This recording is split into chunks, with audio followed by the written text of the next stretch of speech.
That's what I meant. Wow, a lot of people in the chat already. Everyone's excited about you being here, Caroline. I don't have enough. If you want, you could. If you go to YouTube, you could bring up the chat. You know what I normally do is I just separate the chat off to its own pop-up and then shut down YouTube anyway. Gotcha. Yeah. Phil's here. Phil, where have you been? I know. He's been having a baby, silly buns. Oh, did he have a baby? Yeah. Did that baby already come? Yeah, dude. I thought your baby and his baby were supposed to be here at the same time. No. Wow, like 800 messages already. Y'all are the best. All right. Got a lot of people in the chat already. Here. Seriously. We need to play Halo. We do need to play. Last night I really wanted to. Should have an episode with all the Halo crew. That'd be funny. Oh, well, are we playing Halo while we're No, we're we would doing it? no, that would be the funniest part. We're Well, not even playing. Couldn't We're playing we and chatting at the same time. put everyone else in like the lower area where the Mograph.com logo is, and then we would could be split funny. you and I a little bit, and then do the 16:9 in the center. Everybody's do sending that. us a stream somehow. We got to figure that out. We could do Yeah, that. I'm be a sure we lot of work. could. Man, so many Everyone people just- in here already. What? We did that. We did that one time. It's funny. It's not that many streams. It's just a lot of people chatting. That's funny. Phoebe Roberts. Oh, that's so cute. I like that. What? Oh, Phil, all right. baby girl. Wow. Looks like we got the stream is good. It looks like people are here. We got everything working. We just have to start the record. Yeah, Oh, yeah, I should Jags probably Jag start. says everyone versus Rev. That's about right. Especially Yeah. on Beaver Nose. All Playing right, Beaver Nugs. I'm gonna start a recording to test here. I am Check, rolling. check, check. 1 2 1 2 1 2. Caroline, if you want to start recording, you can. Yeah. Yep. Cool. All right. And, this is 293. Wow. Almost to 300. Still don't know Oh, what we're yeah, gonna I don't know do. what we're gonna do? I better figure that out quick. All right. Yeah. You should block that off. Is it blocked off in the calendar? the 300th episode. Yeah. Yeah. Okay. Just wanted to make it's sure. an episode. Yeah, everything's in there. Yeah, I just want to make sure like someone doesn't just like, oh, I'm gonna pick this date. And No, then it's no, like, oh, that's we have some already- rando for episode 300. No, we did actually because we had the dates off. Somebody was Uh-huh. actually scheduled for 300, and I moved them. I think it was Good. Steven who's on next week. I think I moved him because Okay. of that. So, all right. Dan Marino. is everybody Man, rolling? Everyone's in here. I That's know. nice. Yep. It's good seeing everyone's face.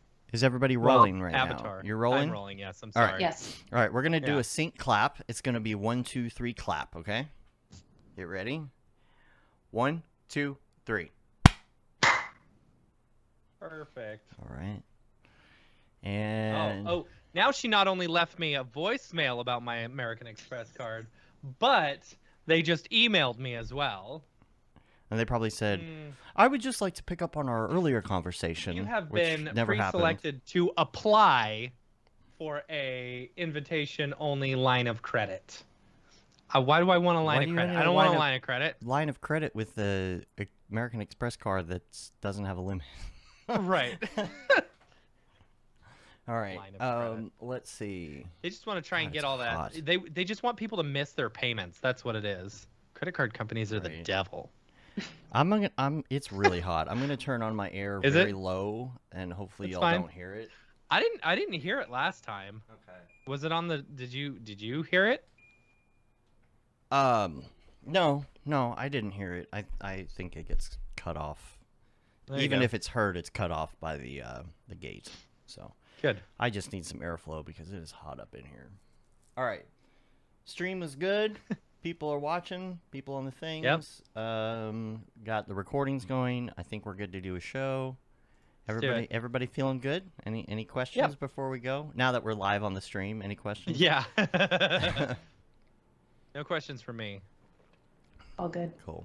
All right. Can you hear that right now? Can you hear the air? Nope. Okay.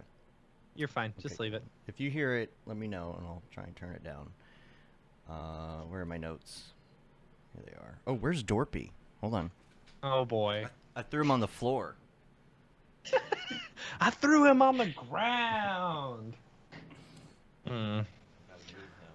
I don't know What where are you doing to my me? puppet is. All right. Lay down. Sit. That was so stupid.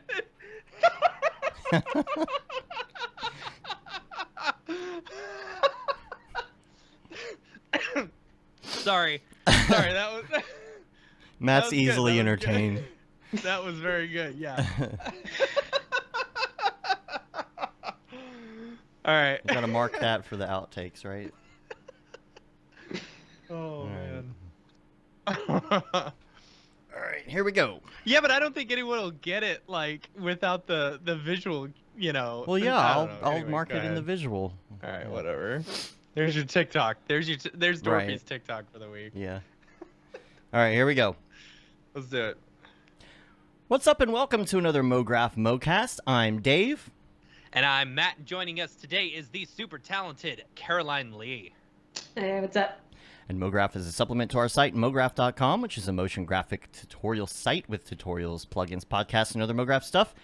And on the show, we talk about everything ranging from motion graphics to Cinema 4D, After Effects plugins, render engines, doing business, doing taxes, being a contractor, or working for the man. You can email us, info@mograph.com. Let us know what you think about the show. Questions, comments, concerns, queries, grievances, show topic ideas, artist suggestions. We're on Facebook, Twitter, Instagram, YouTube, TikTok, mograph.com.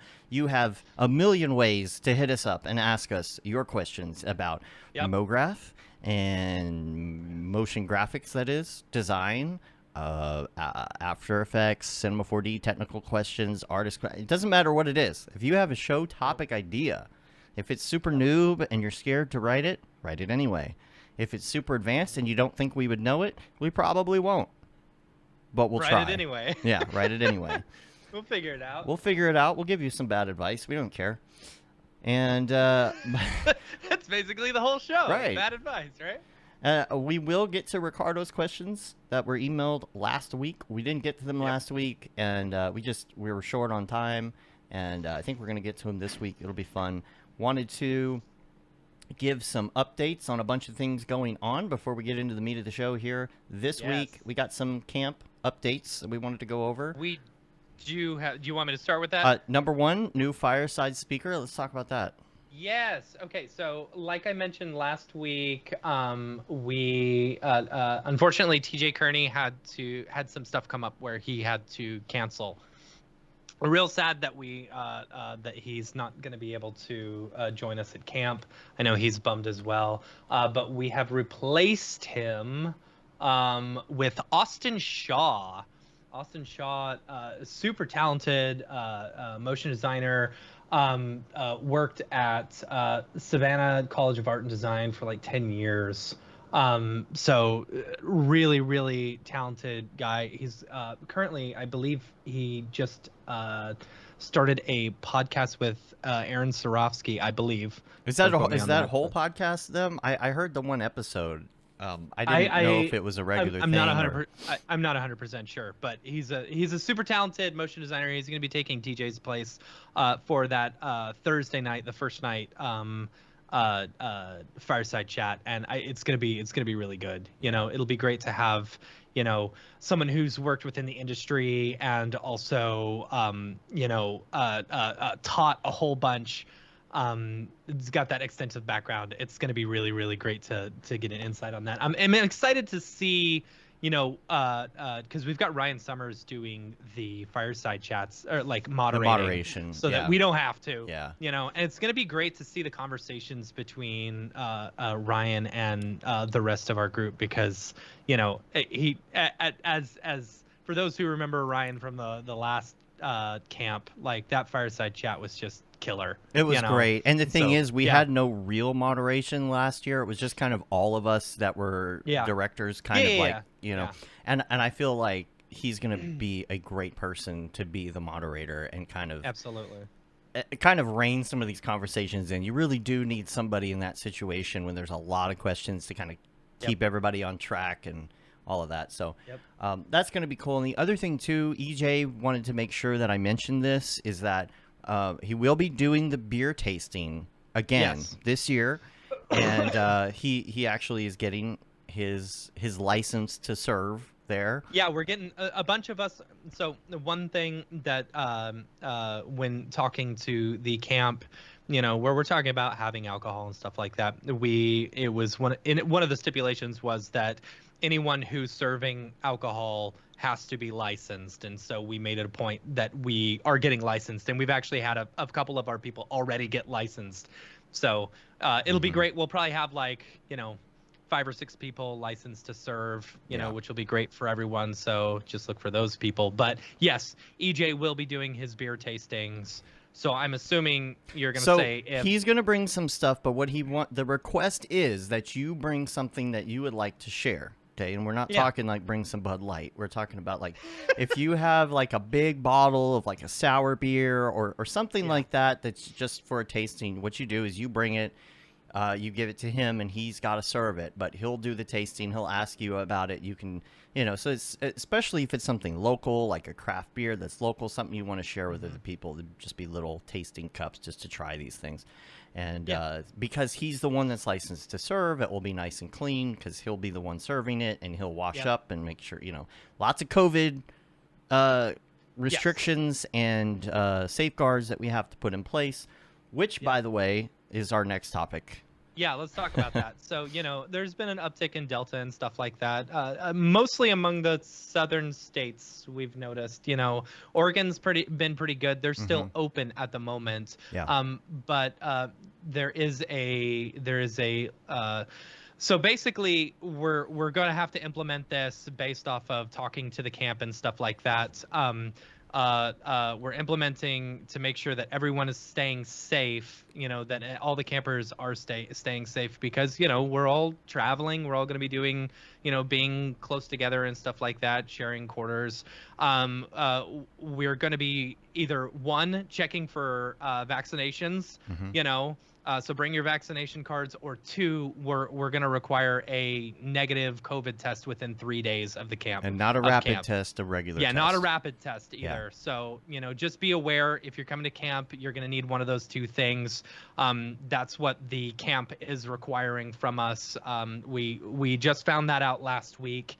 And if you're not vaccinated, we highly recommend, wearing a mask the whole time. I recommend that anyway, no matter where you're at, whether you're at camp or not. And there's going to be some mask. But we will have a bunch of masks. Yeah. We will have a bunch of masks, for people to wear if they're feeling unsafe for any reason or whatever. Also, we'll have wristbands for everyone who's coming. We'll have red, yellow, and green ones, so green means I'm comfortable with hugs, do whatever, pick me up over your shoulders, bench press me, whatever, right. I don't care. Yellow is, elbow bumps only, whatever. And then red is, keep your distance. Stay away. I'm trying to socially distance and stuff like that, and it's whatever you're comfortable with. We're excited everyone's coming to camp, and we understand, things happen. You can't guarantee everything. If you do take that COVID test and it comes out positive, before, just let us know. We'll, we want everyone to stay safe, so it's not like we're gonna just take your money. We do not want you to bring COVID into right. camp. It's right. And people are coming from different places all over the U.S., so we're really trying to be careful here. So again, it's either going to be vaccine or negative COVID test. Yes. And masks are going to be, it's a requirement if you're indoors in Oregon, right? And for the camp?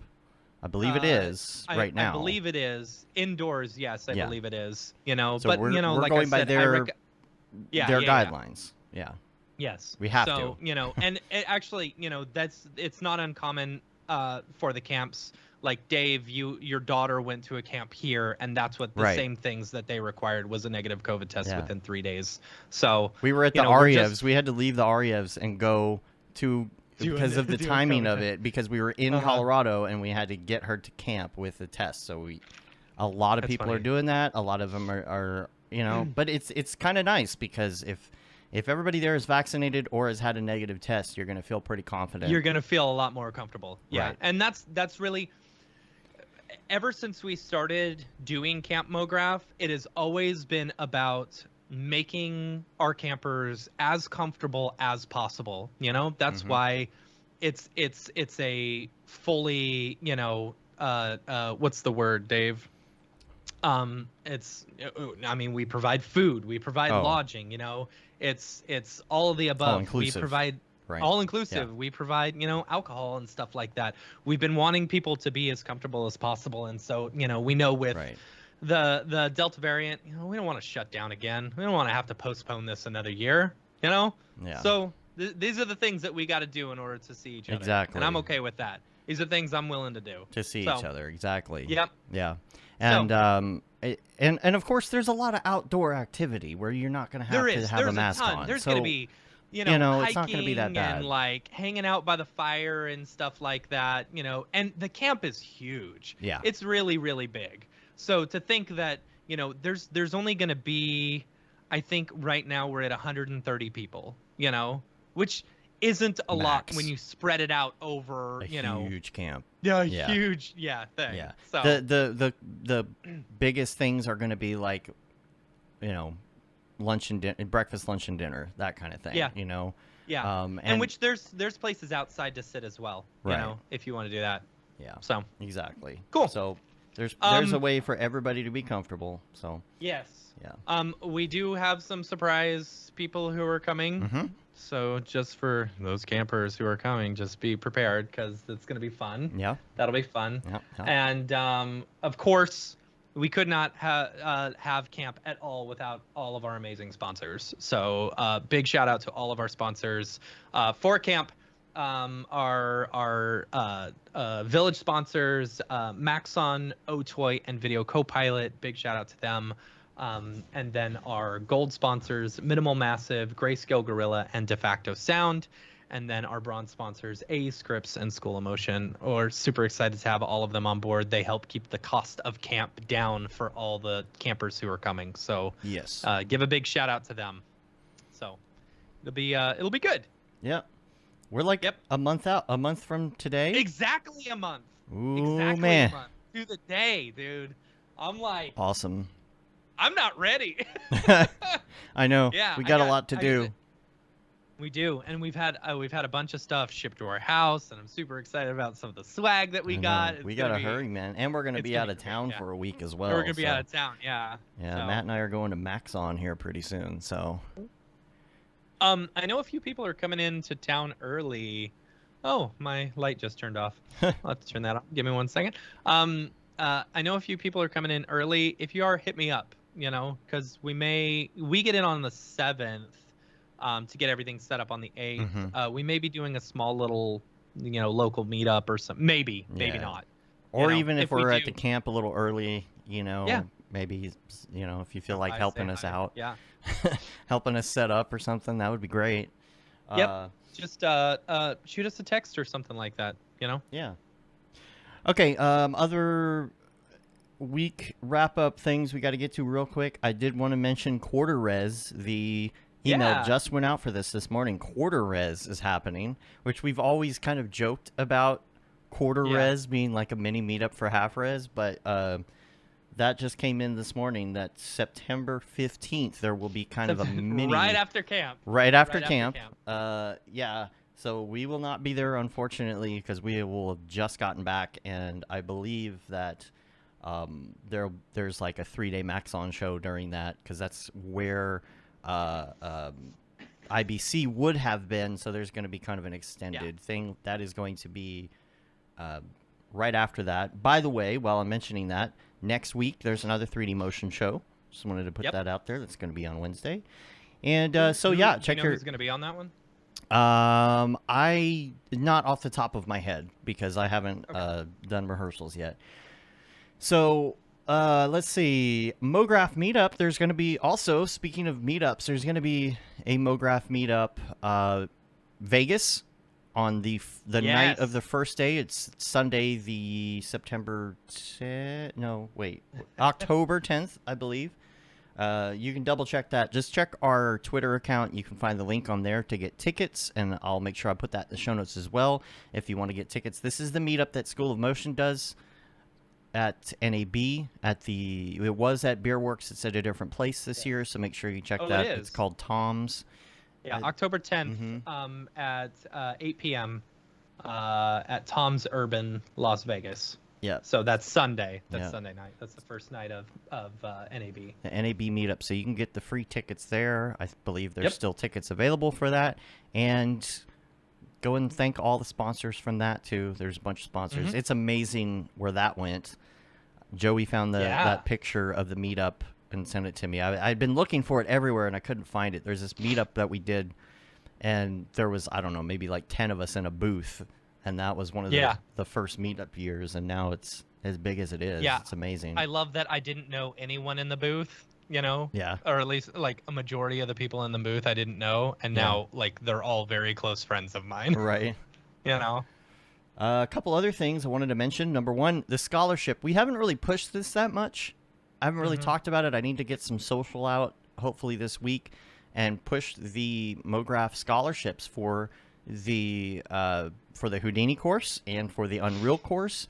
If you go to mograph.com/scholarship, you can see both of them listed. You can click, you can see the requirements, but basically we are trying to give a few scholarships out on both of these things, whatever you're interested in, and you go on and you do a little video and you send a reel and you say, this is me and I'm not afraid of Houdini and I want to hop into Houdini. And so there's going to be a scholarship. We're doing 4 scholarships for Houdini. We're doing 2 for Unreal, I think.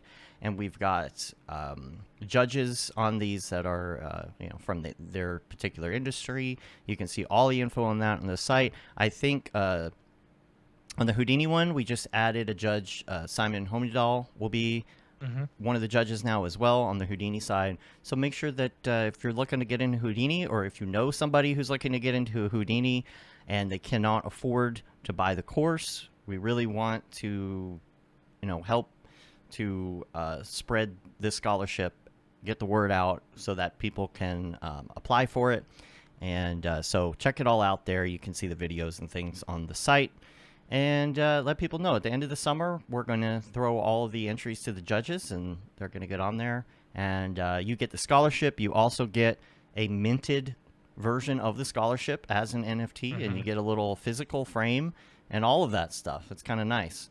So make sure that you check that out. Mograph.com/scholarship. And an update on Brandon's course. Brandon's course is still in beta. We've got beta testers right now. By the way, if you are a beta tester, please get through it as quick as you can. I know I'm being a little pushy for that, but we'd like to get it out in the next few weeks. And I don't know if we're going to make it before you and I head out to LA, so we'll try our best. But also right behind that is going to be Caitlin's course as well, which I am so excited about that as well. Like, y'all are going to just love this. We came up with a name for it that wasn't sexual because it's Procreate. That's kind of the problem. So it's going to be called Brush Up.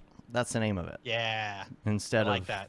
Procreate with Caitlin, or Let's Procreate, or Learn to Procreate. None of those titles were really going to work very well.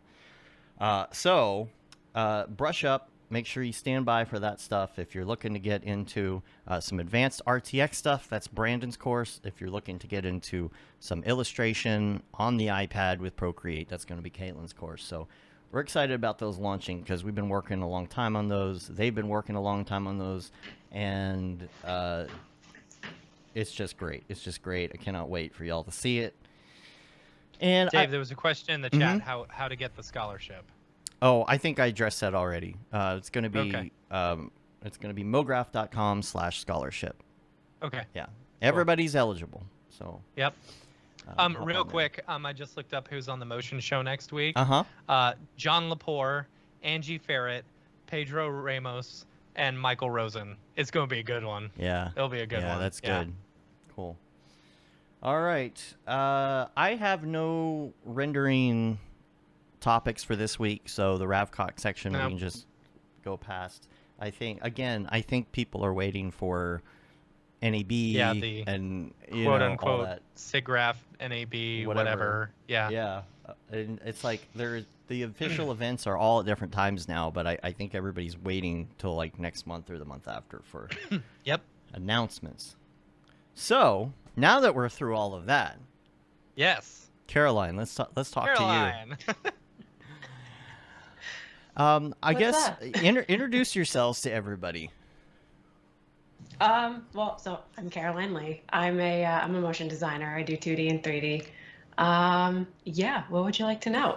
Well, I guess how long have you been doing this? You're I guess relatively new to this, right? How long have you been doing this? I've been doing motion design, not relatively new to freelance because I've done like freelance on the side of like other staff stuff over the years, but the full-time freelance thing I've been doing for a little over a year and a half now. But before that, yeah, I've been working staff freelance for like about 10 years. Wow. And so What made you decide to jump off? yeah. Just the flexibility thing, really. Mm-hmm. Yeah, my husband and I were out here in New Jersey. We were both doing the commute into the city and everything. Gosh. How long is and that commute? Like an it's hour and a like half? Hour 15, Oof. yeah. Oh, so Yeah. Yeah. So that wasn't like the main reason, but I like definitely like added on to it after a while. But yeah, just having the flexibility to be able to grab different projects that were interesting, but then also have the flexibility to, just have some time like before or after work and not have to, rely on weekends to really like get other things done. So For sure. yeah, so that's really what drove me into it. But I've been doing it for a while. Tell us about those, those night times whenever you're working a full-time job and also freelancing at the same time. It's that's hard, Yeah. I really didn't do that when we moved out to where we are now. Before we ended up in the suburbs, we were a little closer to Manhattan. And so, yeah, I was able to take on a little bit more on the side, when we were, elsewhere, but it was just really impossible to do that. So I kind of like just went, stuck with the full-time staff stuff at that point. But then really missed like, the opportunities that come along with like freelance gigs of like, like meeting all these different people, working with all these talented, clients and studios and stuff like that. So yeah, totally. Well, you tell us about the screen name. my Because handle? yeah, your handle, because it's not, when I was originally the first time searching for you a while back, I think during one of the motion shows, I was like, wait, like sometimes like you're trying to match a name with a handle and you're like, is this the right person? Yeah. Because it's formerly Albrecht. Is that Yep. Is that a maiden name? What's the story? Yes. Okay. So my maiden name was Caroline Albrecht. When my husband and I got married, we were trying to think of like puns for the wedding and everything, and that was something that came up, and we were just like, you should do that for your website. And I was just like, that's a great idea. Yeah. So that kind of became the handle. But yeah, so formerly it's just a pun on the maiden and married names. Yeah. That's funny. No, so everything that you have on your Instagram account, is this everything that you are doing in this new freelance, or some of this what you did when you were at a previous employer? It's a combination of stuff. So it's stuff that I've done freelance. It's personal pieces, freelance client stuff that, is publicly available. And then, it's a lot of staff stuff that I've done at other places that, is out on the interwebs. Yeah. So yeah, it's a combo of all those things. What inspired you to get into motion design? I ever since I was little, I always just like loved like Disney movies, drawing Sunday comics and stuff like that. As soon as like Toy Story and like the VFX for like the first 3 Star Wars movies and those breakdowns have come out and everything, I was like, that's really cool. Like first that's 3 exactly like episode 4, 5, 6 or episode 1, 2, 3? Right. No, 1, 2, 3. Because I don't know if I ever really saw any like breakdowns for 4, 5, 6. Yeah, those are the original. But like they would show like behind the scenes stuff in those DVDs for like the 1, 2, 3, and like when you could see like just like the models that they would build and like just even some of the green screen stuff, I was like, that is so cool. Yeah. And you've done a ton of the, I guess, what would you call them, like the daily trends. So like 36 Days of Type, you did the series with all 90. I love the 90s stuff. Yeah, that was this year's. Yeah. Yeah, the 36 days thing is the only like daily challenge that I've ever really participated in. I know a lot of other people do like daily renders. I couldn't keep up with anything like Right. that. But it does look But like you've done a lot of them though, either way. And so has that getting the hour and a half commute back helped you a little bit to have time to do stuff Yeah. like that? yeah, it definitely has. Because, these have been opportunities where it's just like, I don't know, it's fun to like put together a theme and connect with like not even just the Mograph community, like the broader like design and creative community, because there are so many different people who participate in the 36 days challenge. So yeah, I would just try to do it when I had the time, try to keep to the timeline that they give you, which is challenging. I guess that's why it's called a A challenge. challenge, right? But yeah, no, it's been a lot of fun. I've done it for the past 3 years. I'm looking at your 36 days of type. I love it because like having grown up in the 90s, like you see these letters and I'm like, okay, Fresh Prince of Bel-Air, oh Goosebumps, I know exactly. It's good. I like that. Jumanji, yep. Kushmal, I love it. So where did you go to Cool. school? I went to a school called Rensselaer Polytechnic Institute up in upstate New York. Okay. And how? And I did study Yeah. 3D animation there. The program itself was called like Electronic Arts or something like that. But yeah, we were really learning how to use Maya back then. Okay. So your first initial jump into 3D was Maya. Yeah. Yeah. What pushed you over to cinema? I'm assuming you're using cinema Yeah. on the reg. Only All right. only using cinema Yeah. really. They What, I learned all this stuff about Maya for like 4 years, and then literally as soon as I graduated, well, actually, no, that's a lie, not literally right when I graduated, but the first job out of school that I had, we did use Maya. It was, After Effects Maya, and trying to think of what other programs we were using at the time.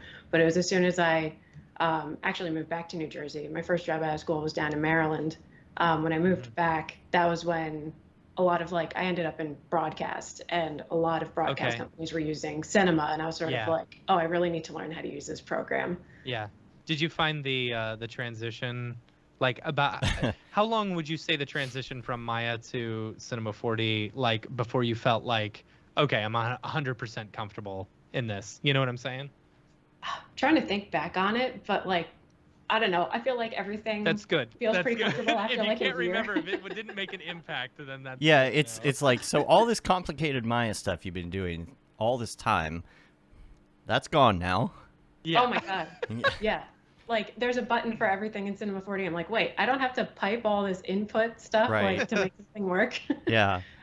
Yeah, and that was kind of my question with the schooling too, because we always ask, okay, A, did you go to school? And then B, Yeah. if you went to school, was it on motion design, or was it film, or was it something completely unrelated? Because some people are like, yeah, I got my bachelor's of science and whatever, or I got a degree in, I don't know, biology, and now I'm doing motion graphics. Right. It's kind of, you never know, right? Because Yeah, the David Ariev method of getting almost getting a master's degree in neuroscience and then going into motion design. right, exactly.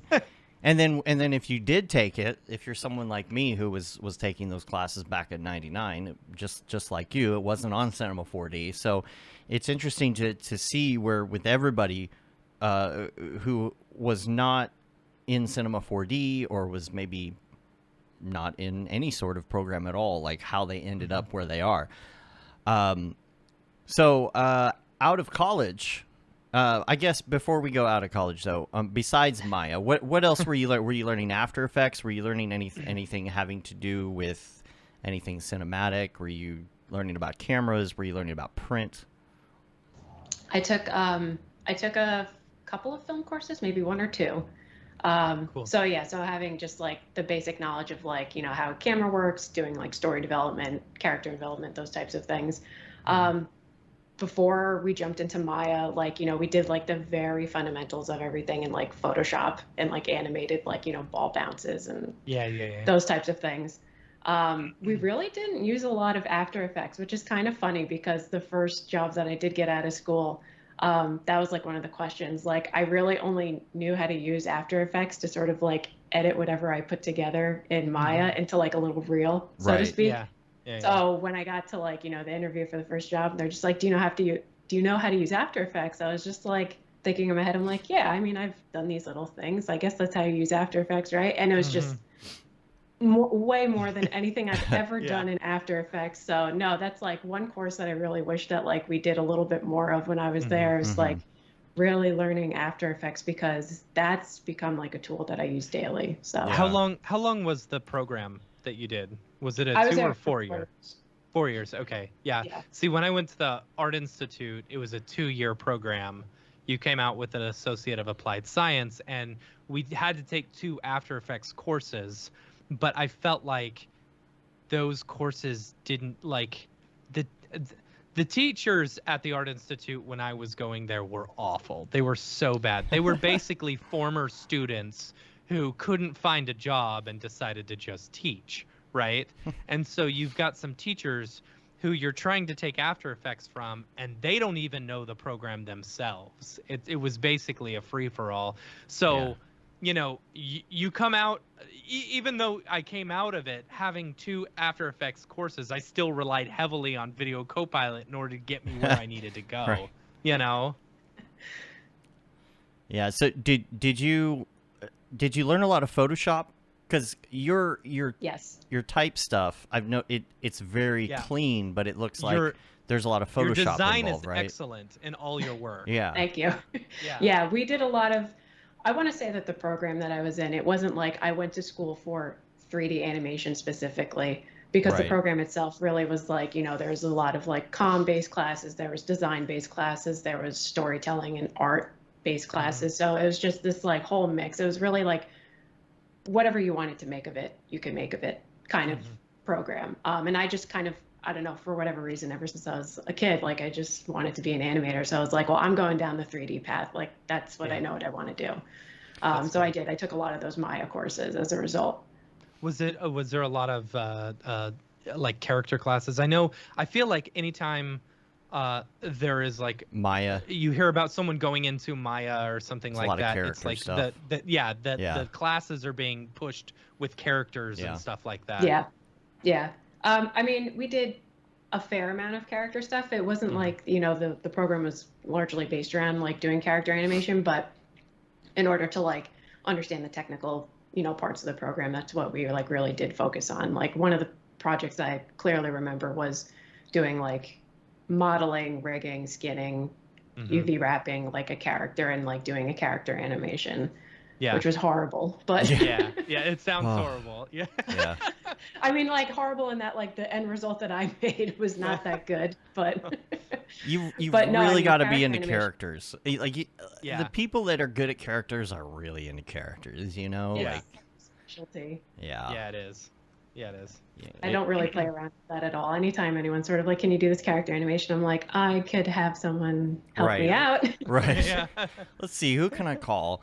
Yeah, exactly. And so you are kind of new to the freelance thing, and you said 1.5 years. So was this like right before COVID, after COVID? Right before? So June. January of 2020, that's when it became official. It's such a hard thing. Were you freaking out around March? Yeah. I wasn't freaking out so much, but I was sort of like, it was just a big question of like, okay, well, when will stuff pick up? Because right before March, you know, there were people who were sort of saying to me like, you know, we're getting budgets approved, you know, we're figuring production schedules. And then as soon as March hit, everyone was sort of like, we really need to pull back. Right. Because we're really unsure, like, you know, how long this is going to last or how it's going to impact stuff. And I totally understood from the get-go. And so I was sort of like, all right, you know, well, I don't know. I was sort of just like, I guess in the mindset of like, instead of like kind of waiting for, you know, to see what happens, I was like, let me just use this time to brush up on skills and learn some new stuff if I can. So that's kind of what I did. Did you, because we found that like that initial March lull, you know? Oh yeah. There was that, and then immediately after there was a huge ramp up, you know? Like, did you have the same thing did you notice the same thing? The summer for me was a little more on the slower side, but towards the end of the summer, things picked up for me. But I've heard other people say what you were saying too, that like March, even April, were a little uncertain. But then as soon as like May hit and production started opening back up, everyone was like crazy swamped again. So yeah. I find that the summers are normally pretty slow. Like we're relatively slow right now, you know, and then we're going to be ramping up, I'm sure. Yeah. All the Christmas stuff. Yeah. And the Christmas stuff wasn't as big last year, but I think it's going to be back to normal. I think it's going to be huge this year. Yeah. Right. The reason I brought that up is because I've been thinking a lot about the point that we kind of brought up last week with Brandon, which was, you know, if you weren't building a base in contract work before COVID or even in the last 10 years, it might be a little bit harder because I think if somebody right now is just getting out of school thinking, you know, I want to go into freelance and they're not looking to get anything in a studio, which for some people I'd say that's probably a good idea to go to studio before freelance if you're fresh. I think a lot of people it's difficult for, and it's very easy if you are fortunate enough to have clients right now to say, oh yeah, business is great. But there's a lot of people who are not in that same boat. There are a lot of motion designers out there. Of course, there's a lot of potential clients as well. So just keep at it. But it is, I'm sure, a lot harder right now during COVID times to get onto that contractor kick, right? Yeah. What advice would you give to people who have either just jumped off, they're thinking about jumping off, maybe they jumped off and they're having problems, you know, maybe possibly getting discouraged? I would just say the Mograph community is just like super supportive. Excuse me. And I feel like, you know, getting to know people in the industry, just like having genuine conversations with people, getting to know other artists, and seeing what people's specialties are and stuff like that, I think is like a great way to sort of introduce yourself to others who might be in the same situation as yourself or have been in the situation that you're in and can offer even more advice. But I found that when I made the transition from staff to full-time freelance, for me, that's what actually really helped. I started, you know, just forming relationships with people online and met some really amazing people since then. Like there's people I haven't met like face to face yet. And I consider them like just like really good friends from just like interacting with them over the past year and a half going through this whole thing. Yeah, half the people in the chat I'm excited to see at Camp Mograph for the first time. Right. Even Winbush. We've never. Yeah, we've never. Winbush. That's so funny. It's so I just crazy. realized we've never met Winbush in person. Isn't that crazy? Yeah. Yeah, I think we're gonna try and meet up and say hi when we're in LA in a couple weeks. But I think it's so easy for, like I said, for everyone to say, oh, that's so well and good for Dave and Matt because, you know, they've been doing this for a long time, but I haven't. And if they're listening, also what you have to understand, like, so we've been freelancing for what, 5-6 years, something like that. Or more full time. Yeah. You know, 5 or 6 years. And we've only had our really, really successful years probably the past 2 years, you know? Right. Like those have been our best years. Were probably last year and this year. And it could be because of COVID. It might not be. It might just be that we built up enough, you know, rapport with clients and stuff like that to where they're coming back. But, you know. Oh, the reason I bring that up, though, is because, go ahead. you know, it's hard for, you know, I can't take like I don't really have like a list of everybody who listens to the show, right? Especially like iTunes. I have no idea who's listening on iTunes. There's a lot of them. Yeah. Right. But I wouldn't be able to tell you what's the percentage of people that are contractors and which ones are making a decent living, you know, just getting by and having a decent living. What's that percentage of those people who aren't having as much of a success at it, and why, you know? And so that's why I've been thinking about it a lot, because I really don't know.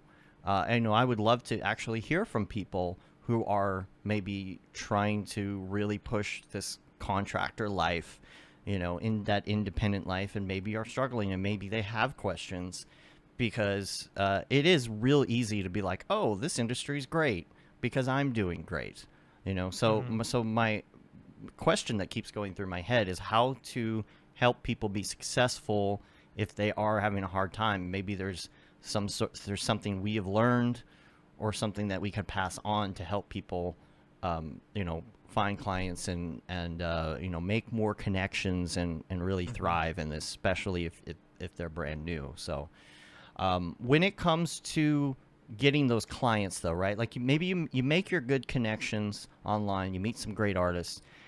Maybe some of these connections are bringing you some work, you know, they're throwing people your way, or you're collaborating on things. But when did you start putting your stuff out there on Instagram, Twitter, wherever that is? Were you putting things out while you were still at a company, or did you kind of say, hey, I've got to get a social media presence? I feel like I was a late bloomer to like all the social media stuff.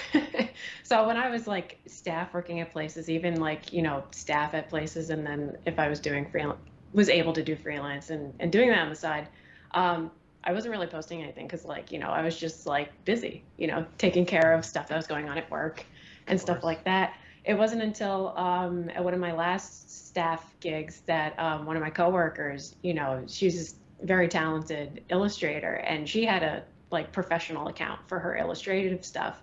And, you know, she was the one who kind of convinced me to, like, you know, create like a separate like business profile, so to speak, for like my artwork. And yeah, I had never really put anything like that out there other than like my website. And so sort of like, all right, what the heck? I guess this is what everyone's doing. So yeah. So I did it. So I started out on Instagram posting stuff that, like, you know, I knew I was able to share that had like wrapped up from the staff places I was working at, and, you know, giving credit where credit was due and everything. And, you know, would post those things, any personal projects that I was working on, you know, I'd just throw that there too. If I was following along with the tutorial and learned something new, like I would share that. But I joined Twitter like around the time when I kind of went off on my own. And that's when I really felt like I really started to like meet a lot of people in the industry.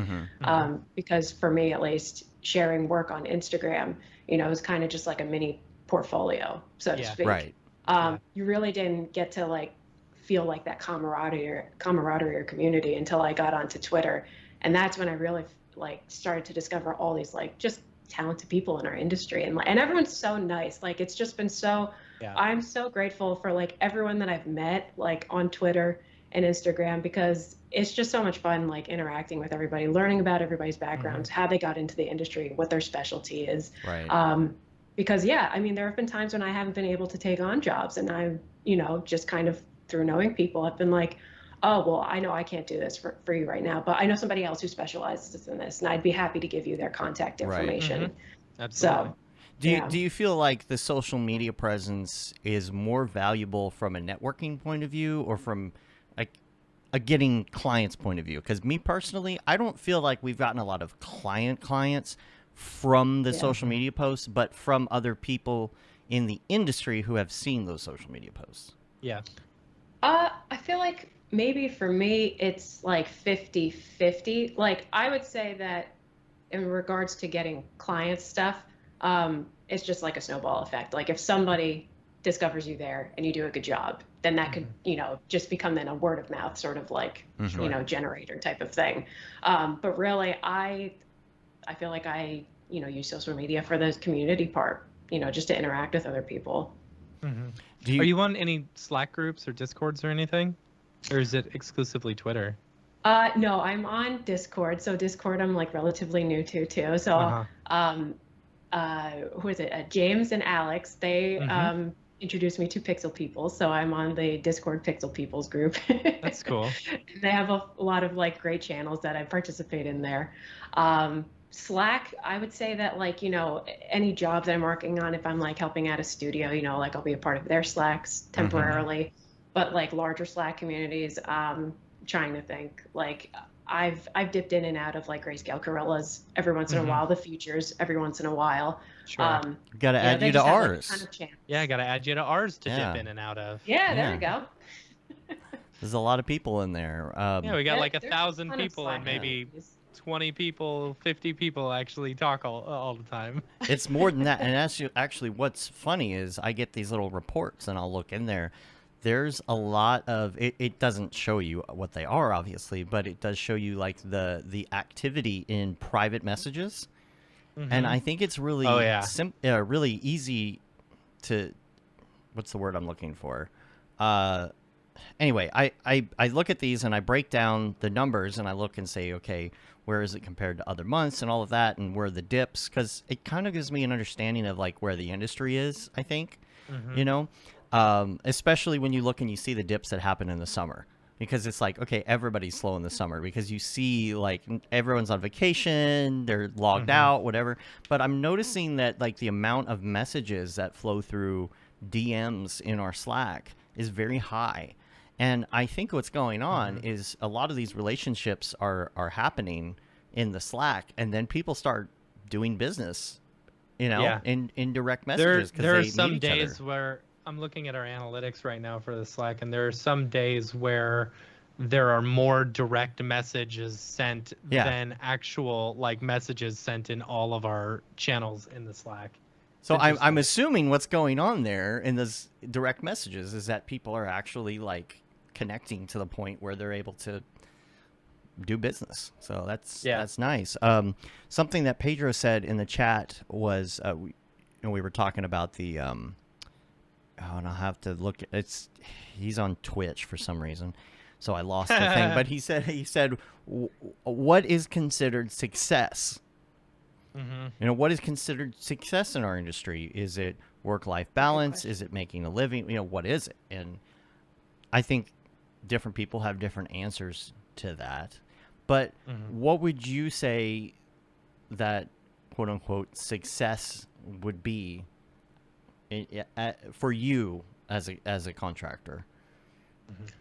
I mean, I don't know if this is cliche to say or not, but I would say it's happiness. Like what brings you happiness? Is it like having a enormous amount of wealth? Is it having work-life balance? Is it having, I don't know, like a million vacation homes? I'm just like spitballing here.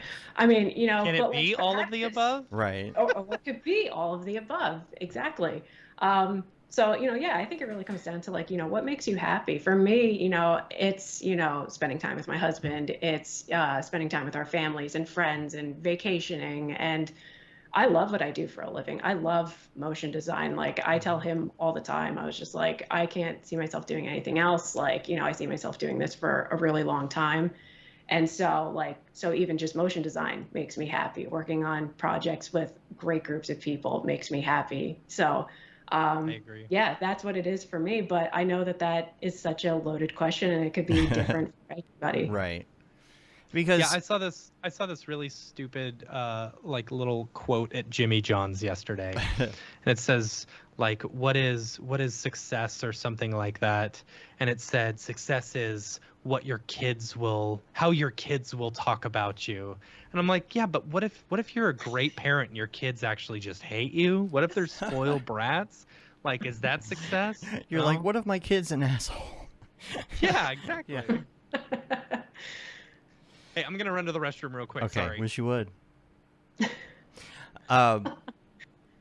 You know, there's a lot of quotes. It's really funny because sometimes those cheesy quotes are actually they actually are helpful in a weird way. You know, you're like, I know this is cornball, but you know, right. One of I got this thing on Etsy or somewhere.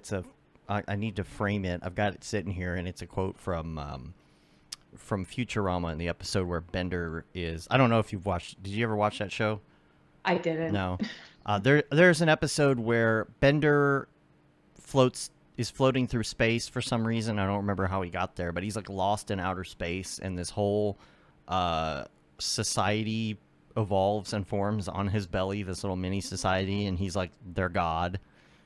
And the whole society ends up crumbling, and he's by himself floating through space, and he meets this nebula that may or may not be God or something. I don't know what it is, but the quote is, and I can't see it from here, so I've got to look it up to say it exactly because I don't want to get it wrong. If you do everything, hold on, just on the fly here, I'm going to look this up. When you do things right, people won't be sure you've done anything at all. I had to make sure I got that exactly right. When you do things right, people won't be sure you've done anything at all. And that's, to me, like, I want that on my gravestone, seriously. But that's one of those quotes to me that's always been inspirational, even though it's a little cornball. And something else that's kind of cornball and kind of self-help-ish or whatever is somebody on TikTok the other day was saying, when you want to talk about success and you want to talk about happiness, the first thing you do is imagine yourself walks through the door right now, and it's maybe a future version of yourself, and they are the best version of yourself. And they're going to tell you all about what that best version of their self is. What would they say? You know, when that person walks through the door, the best version of you, they're successful. Well, why are they successful? Oh, they're in shape. Oh, they're in shape. Okay, so obviously that's something you want to concentrate on. And I know it's like super corny, right? Just to think about that, but it really did make me stop and think. That's what I'm striving for, right? Right. But sometimes Absolutely. you don't think about that. You get lost in your day to day and you forget what your goal is. So measuring success can be so weird. Oh, for sure. Something else Pedro said too is it work-life balance? Is that what it is? And like you said, is it happiness? There's so many ways to measure it. For me, it's about being comfortable, paying the bills. You know, it's not necessarily, if I had 10 vacation houses, I would consider that successful as well. However, these days, in these times, in COVID times, all I really want is to be able to pay the bills. That's really it right now, right? Exactly. So, has it been successful for you in that way? Are you feeling like you're able to kind of balance things? Is there more work involved as a contractor? There's definitely more work involved. There's the administrative end of it. There's the creative end of it. I actually like both sides of it. So, Same. kind of the whole entrepreneurial pursuit of the whole thing too is like just really fascinating to me. I love learning about how to sort of like, establish yourself as a business, but also doing the creative. I love designing and I love storytelling. I think we live in a world where we have however many people are on this planet, that many stories, like unique stories, that everybody's got a story to tell. So I like both sides of it, but it is a lot of work. And, I think for myself, the way that I really try to structure it down so that I don't burn out and can still enjoy work-life balance is like, I really just try my best to prioritize things. And I take productivity, I really try to make that an important part of what I'm trying to do day to day, week by week, month by month, year by year. Because there's some people who really don't like the administrative side of it at all. And I'm sure. If you're going to be a contractor, you're going to have to deal with that, and you're going to have to deal with. I mean, even Matt and I, sit down to talk to the accountant the other day, and my brain just glazes. Like I'm just like, I hate accounting stuff. I don't want to talk about it, but I have to. Do you feel like there is a certain type of person that is really built, like, for example, I'm a very outgoing person. I love to talk to people. When I'm at an event, I'm all over the place, just seeing who I can chat with and blah, blah, blah, being schmoozy Matt and stuff like that.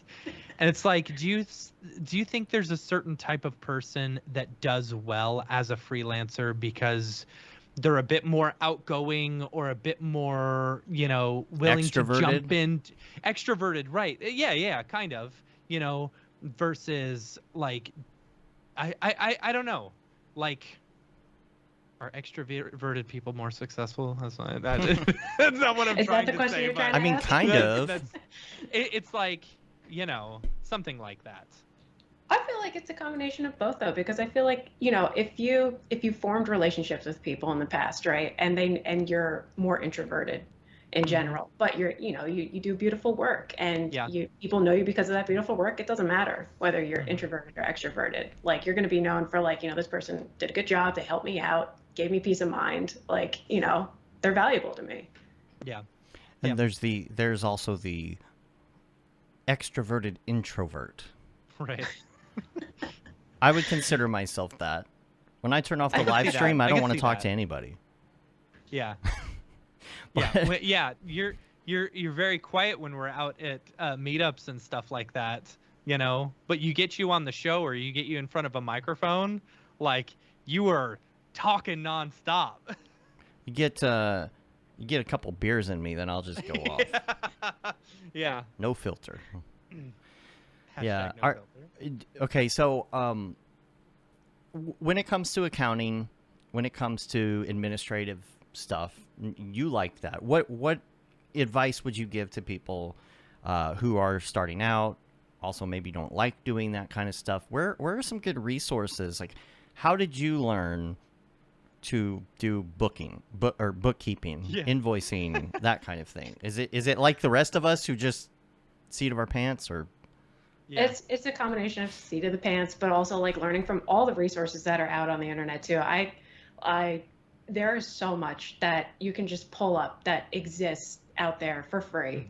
Like the future has been just like such a resource over the past few years, learning new things from Chris and all the guys over there. Haley at Motion Hatch, Have say you it read again. School Joey Kornman's School book? of Motion. Yes. Yeah. Another great, that's a huge resource. Yeah. All of these things. And then just like books that I've read over the years. One book that like really helped with productivity a lot was The One Thing by Gary Keller. And he always talks about, like plot out, like what your aspirations and goals are for the years from now. And, take, the one big thing that you can do today to sort of push you towards that. And I try to do that one step further, day to day with tasks of sort of like saying, okay, what are the 3 things that I would love to get done today if I can? But within those 3 things, what is the most important thing for me to get done today? And then the rest I can move off to tomorrow if I have to do that. And I use this thing called, it's from Intelligent Change. It's called a productivity planner. And so that's how I sort of like manually do it for myself. But still using Gary Keller's concept of like, okay, just maximize each day as best as you can so that you're not burning yourself out, but you're still working towards your goals. It's similar to envisioning that future version of yourself walking through the door. That, what your goals are, because you're gonna see that person, obviously. Jeff says, Gary V's book, Crush It. That's a good one. That's a quick read. It's only like 90 pages or something, right? Yeah. Like, that's a good one. That was super motivational for me. I know that like the self-help space and all that can get a little corny, cheeseball, a little bit unproductive, I think sometimes. It's almost like if you watch and listen to too much productivity, business, inspirational, like it's almost overkill. You kind of start hearing the same things over and over again. But there is a bit of that, I think, that if you have it in the right doses, it's very helpful. Just like the Bender quote or whatever. But so everything in balance, right? Right. That's what they say about health and those types of things. Like everything in balance. You know, learn when you want to learn, but also like enjoy like the now. Like enjoy creating what you're creating right now. Enjoy everything outside of the motion design world. And one of my questions, I guess this is a toughie, but one of my questions has been, some people will say, okay, well, you're working too hard because you're working X number of hours a day, right? And when it comes to work-life balance, you definitely need work-life balance.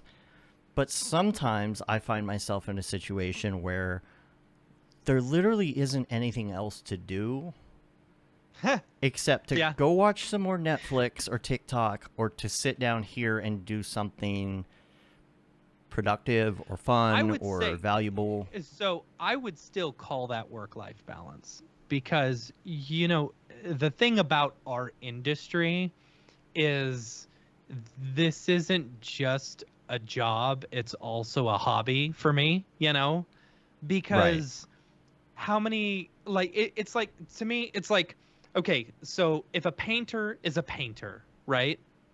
Like, I'm sure they enjoy painting, right?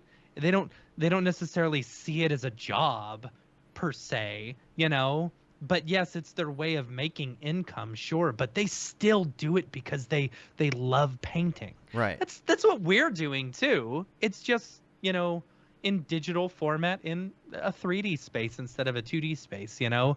Like, sometimes it is great to unwind while making something, you know? sure. Yeah. Yeah. And sometimes some of the little tasks are actually fun if you can, like, you know, like Aryev says, you listen to a podcast while you rotoscope or something. Right.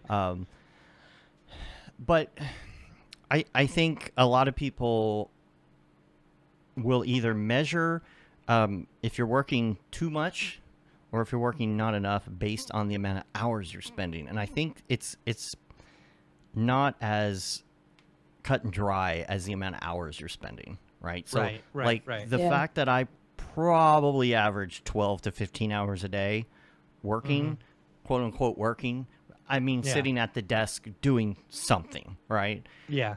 Is because I choose to do that, right? And I would hope that nobody would ever feel like, oh, well, he's working all of these hours and I'm not, so therefore I'm not doing enough. No, if you have something you should be doing and you're not working, that's understandable, right? Like I would not say like, oh, you only work 8 hours a day and you cut it off at 4 or 5 o'clock in the afternoon. Well, you're not working hard enough. Right. Like it's for some people, work-life balance is 5 hours a day of work and then the rest, you know. Right. Yeah, but it's about what you're doing in that time. And then after all of that comes out in the wash, it's about, are you happy? You know, I enjoy if there's nothing to do and my choice is I'm either going to sit on the couch or in bed and watch Netflix and TikTok, or I could go do that. If those are my only choices at the time, I'm going to most likely pick this unless I'm super exhausted or something. So I'm going to go up here and I'm going to work on this. I'm going to go open Photoshop. I'm going to go learn. I'm going to do a tutorial. I'm going to go look at my to-do list and see if there's anything that I could knock out now. I'm going to go try and organize my to-do list, and that's all I'm going to do. So at least my brain is like, you know what? Everything's in order for tomorrow. Anyway, Ronaldo in the chat says, agreed. I watch tutorials / explore new software when I relax. Right. And my girlfriend hates it. Right. That's kind of what true. I'm getting at. Like if that's your thing and that's what you're loving, then that's perfect, you know, and that's what you're there for. Now, if you're working 15 hours a day and you hate it and you're exhausted, well, then obviously it's not the same thing for you. And that's why I'm saying, like, you shouldn't feel bad. It's like, what are you going to go, I'm only working 8 hours a day that I hate. If I'm not working 10 to 15 hours a day that I hate, then maybe then I'm doing better. Like, I would hope that everybody in this industry is doing what they want to do. Yeah. And they're here because this is what they like to do. I think it's a little different if you go to an industry like, I don't know. Accounting? Maybe, but some people like my brother's an accountant. You know, he hates it. Yeah, he only started. He just got his master's in accounting, went into accounting, and he's like, I don't really like accounting. You know, here's the thing. I'm pretty sure that most people that get into this industry because they realize that they like it, right? They might be in another industry. They're like, man, this Photoshop thing, the Cinema 4D thing is pretty fun. I think that's why in our industry, most people that are doing this actually like it. But then you got the people that go to school for accounting. And they're like, well, I spent all this money in 4 years in college and I don't like this, but I got to do it now because I'm locked in. All that to say, I don't even know where all this is going, but hopefully everybody is able to do what they love, make a living. Pedros fun with says it. Success means rendering a sequence long enough that it allows you to do the laundry. That's I love true. That. That's true. I don't know if I went any. I don't know if I helped anybody with that rant, but yeah, you know. If there's any advice that I could give, it would be to check out Pepsi Zero Sugar Mango. Gross. That sounds so disgusting. It's better than you think. I wish Pepsi would just keep Mountain Dew Zero in stock. They can't seem to keep it in stock. It's the best thing I've ever drank. Anyway. Back to you, Caroline. All right, so we've covered a lot of the work-life balance stuff, I think. Yeah. Have you done any? Talk about your works and what you like personal work or like shorts or anything like that. I work on personal stuff when I have the time, but it comes few and far between recently. So it's like every little minute that I can dedicate to it. Well, it's like what we were just talking about though too, right? Like I want to dedicate time to, some personal pieces, but at the same time, there's administrative stuff to take care of or like set stuff up for like a client gig for the following week or something like that. Do you break it up? Like, do you have like a structured time and say like, this is admin time, this is work time, this is daily time? Yeah, so when I'm on a client gig, like most of that time is dedicated to, helping them out and getting their stuff out the door.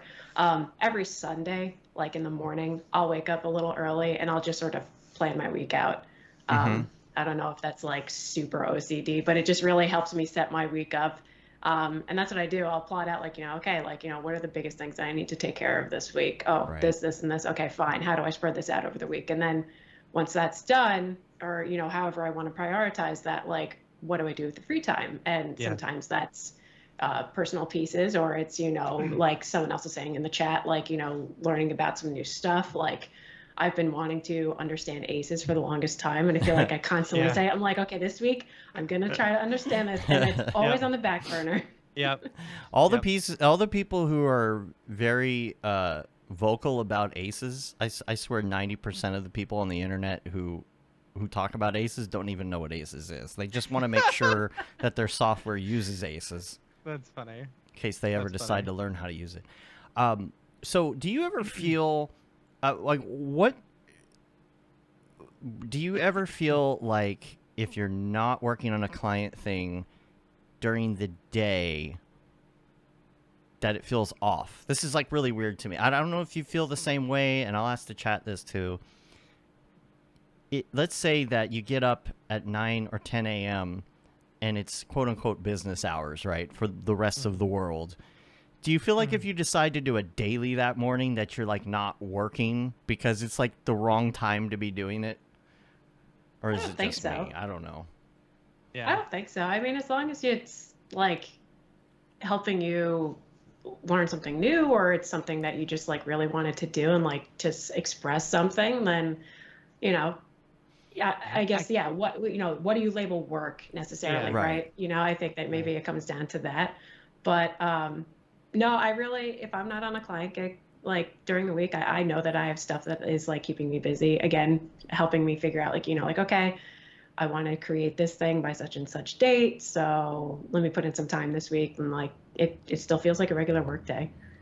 It's weird. I could not imagine doing a daily first thing in the morning. Gosh, like my brain just does, like, I feel like if I'm gonna do a daily, I almost have to, it has to start like after lunch, or in the evening, like for some reason. My brain has to get moving and stuff like that. Isn't that weird? Like, I know that it's like that it's all arbitrary. Time is time. It's like there's only so much of it, and you can only work. You're either gonna do a 4-hour daily here, or you're gonna do it here. But I don't know why I feel like I just cannot get up in the morning and work on something creative. It's email, and it's Zoom calls. Like you see Beeple posting his dailies at like 11:30 at night, right? Because like doing a daily at 9 a.m.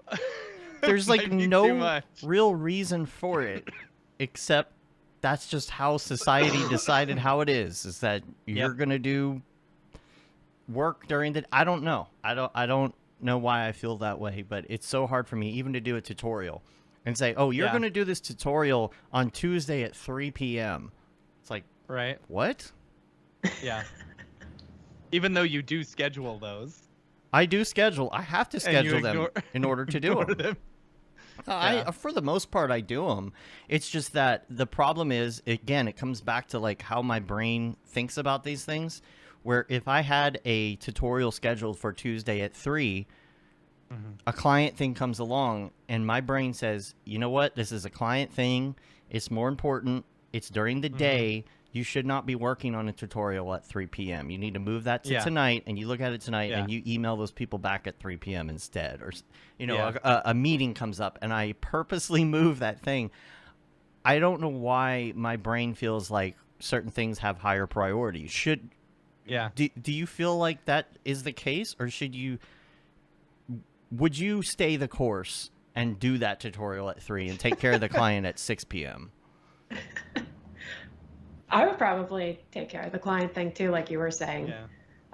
Just because, like you were saying, I would prioritize it over the tutorial. Because when somebody sends you an email, you know what their expectation is, right? It's like, this person is going to read my email in 5 minutes, and they're going to email me back 5 minutes later. That's their expectation, right? You assume that's what a client's expectation is. You would hope. Because what happens if somebody emails you at noon and you don't answer them by the end of the business day?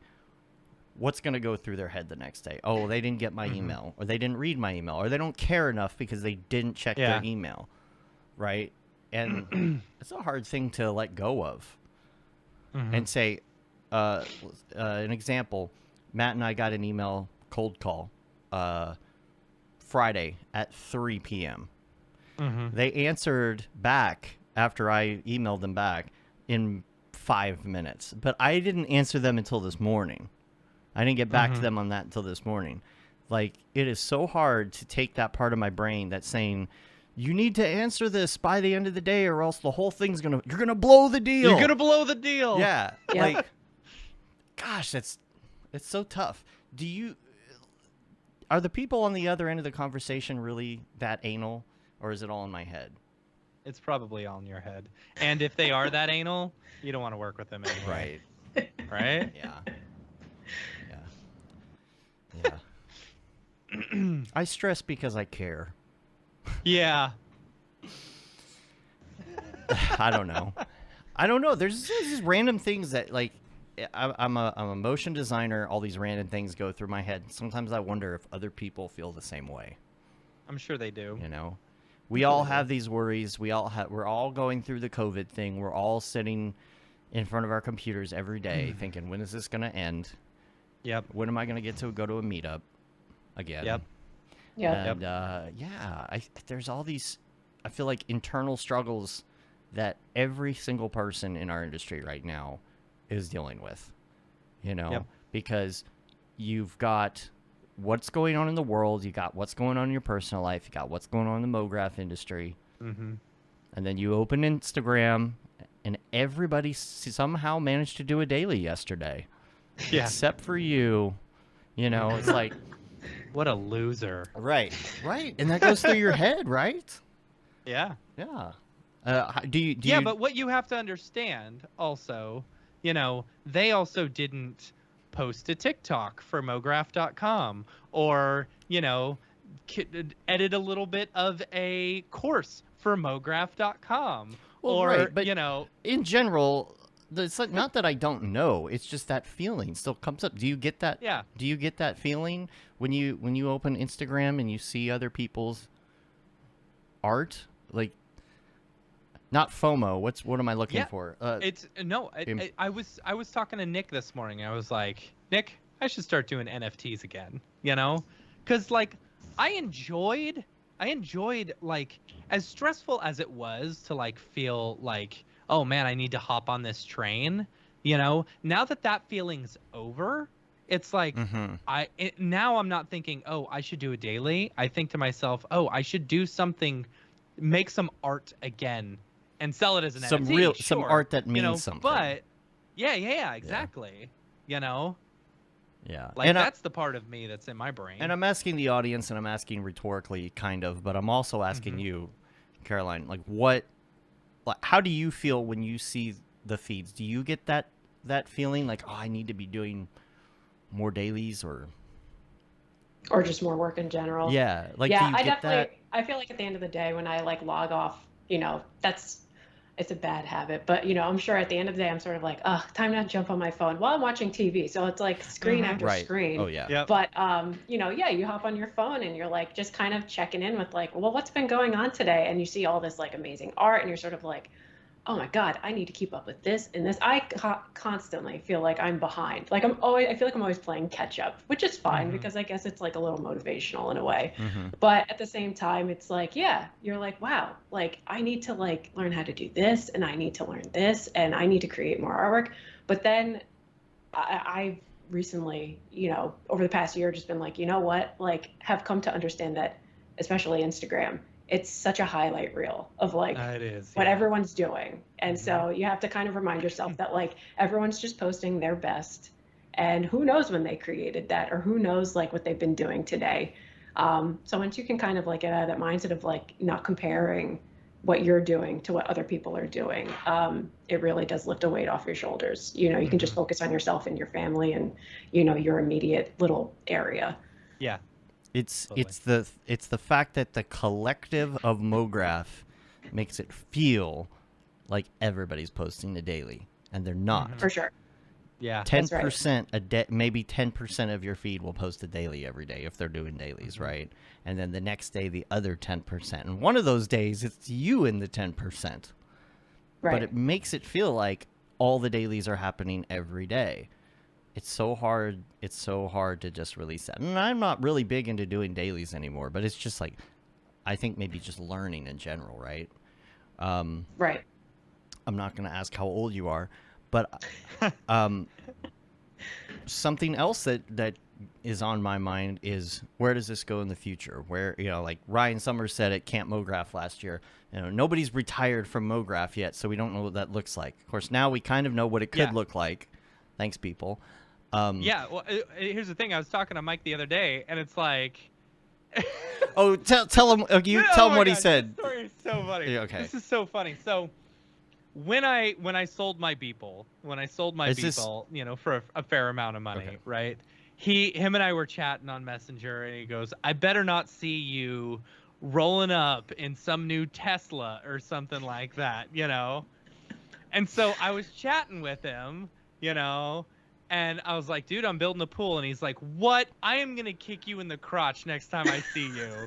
I told you not to do that. I said, yeah, dude, but don't worry. Like, it's not like I'm in debt or anything. I don't have any debt, He's like, you're supposed to save that money. And so I said, oh, come on. You haven't splurged at all with all the money you've made? And he said, you know what I bought? I bought a new Toyota Camry.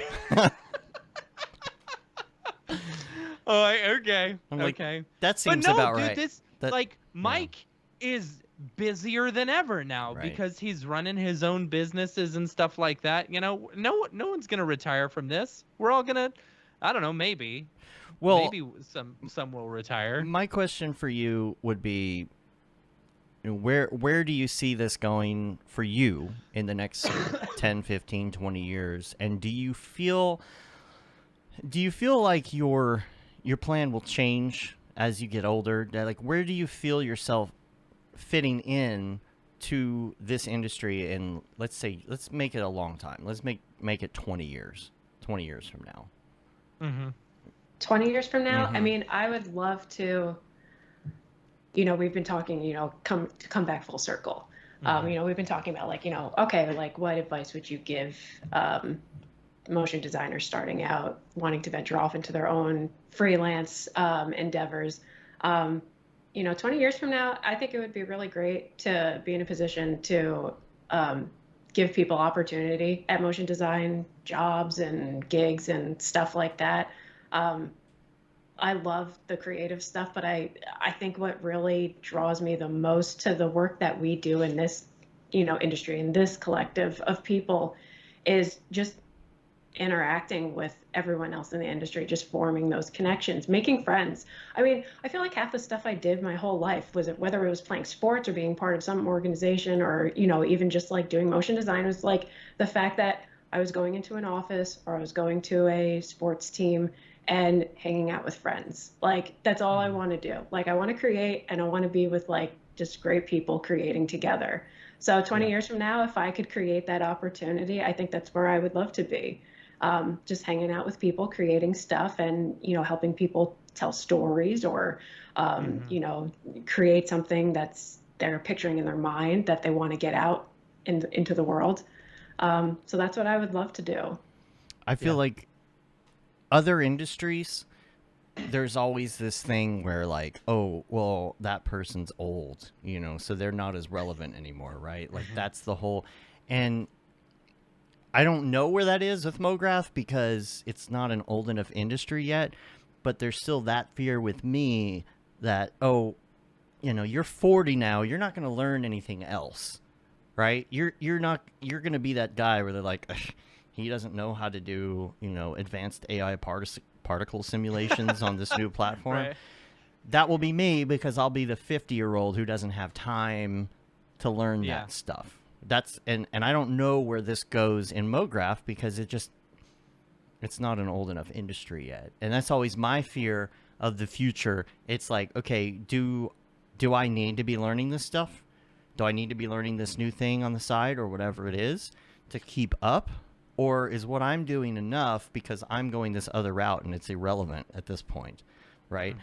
Maybe if I need to do advanced AI particle simulations, I can just call up somebody else, do I need to learn Unreal? Do I need to learn, and so that's why I bring up the age thing. Cause sometimes it's like, am I going to be cut out for this in 10 years, 15 years, 20 years? Yeah. Yeah. So anyway, we're just going off on tangents left and right because we had like nothing listed for topics, What projects are you working on right now, like moving forward? Do you have are you doing a short? Are you looking to get into NFTs? Are you going to work on do you have any projects that you can talk about that are coming up? And I'll be right back. I use the restroom as well. Trying to think projects that are coming up. I don't know off the top of my head whether I can talk about them or not. But one thing so there's one project that I've been working on whenever I've had the free time. I love title design. I'm sure like every other motion designer in this industry loves it too. And so like that's like a dream job of mine is to like work on like one in film or for a Netflix show or a comedian special on Netflix or something. I love those comedy specials that they always have. So I read Bad Blood last year during COVID, and I thought it was a phenomenal book. Like I never heard the story about it until I read it, and I was just mind blown by the whole thing. What's it about? It's about that company Theranos. Oh God, what's her name? I'm drawing a blank on it now. Elizabeth Holmes, I think is her last name. Okay. And so she formed this company years ago where like she was, I guess, like selling a device that could like do like really quick like blood sampling and like tell you like, give you a whole read up on your blood or whatever. Okay. But it was completely fraudulent. And so there's like a journalist who kind of like wrote this book called Bad Blood. And it's like his account with, other people who kind of came forward about what was going on inside the company. And it was a book I couldn't put down because it felt like it was nonfiction, but a thriller. Like it was a really good book. And I know there have been countless documentaries about the whole situation too. So I'm sure there are title designs, so to speak, out there for these shows that exist about it. But I was like, I kind of want to create like a fictional one for like a fictional thing. So that's what I've been working on in my downtime is like, it's a lot of, 3D modeling and compositing and VFX and like I've storyboarded stuff out. I've worked on a couple of style frames for it. But, still figuring out like the best ways to sort of like do some of the shots. Like, do I need to do the completely, practical effects route where you have to like really rig something up? Sure. Or can I achieve this in Cinema 4D or After Effects or a combination of the two? So that's what I'm working on in between client stuff and, everything else.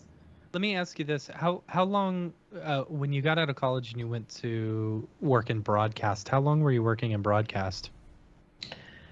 I would say that I've been largely working in broadcast. So my first job out of school, I was in a post-production house called Pixel Dust Studios.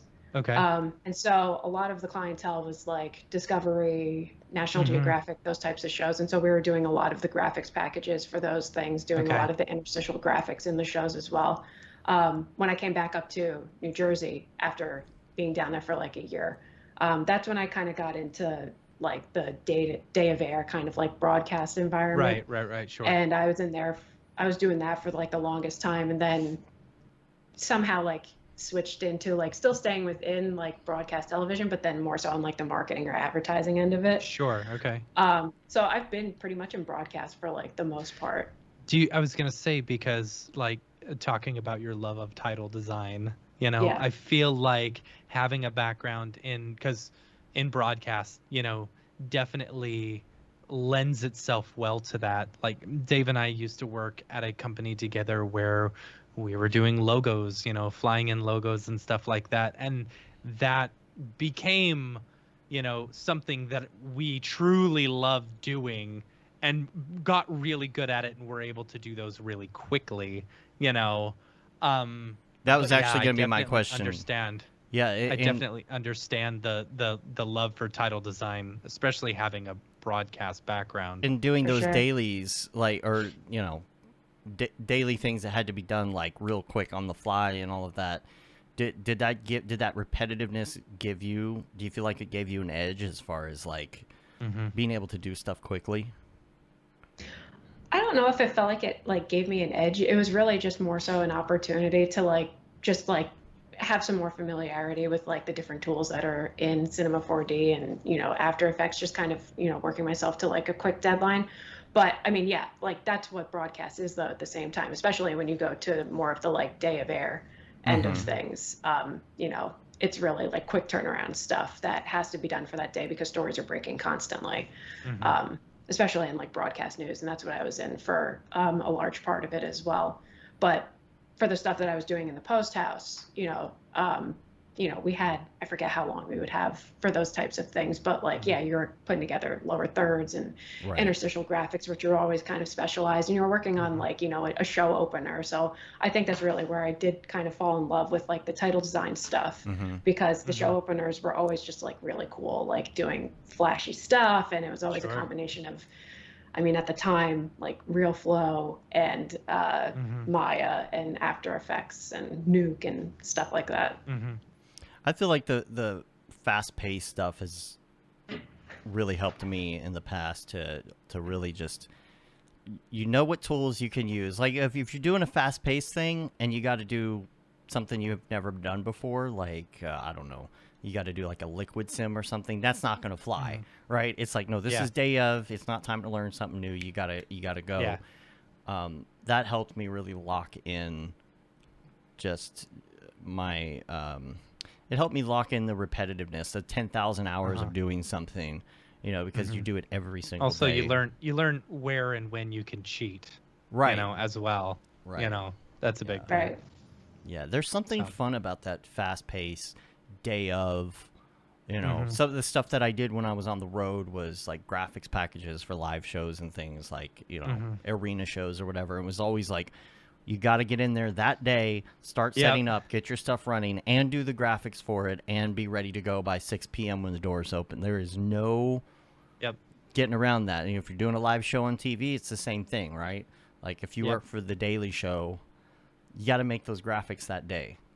You know, it feels like that experience is very helpful. Like what I was saying earlier, like if you're just getting out of college and you're going to go straight into freelance, you may not get the opportunity to do something like that and work in an environment where you get to learn when to cut corners, when to purposely cut corners. So for sure. Yeah.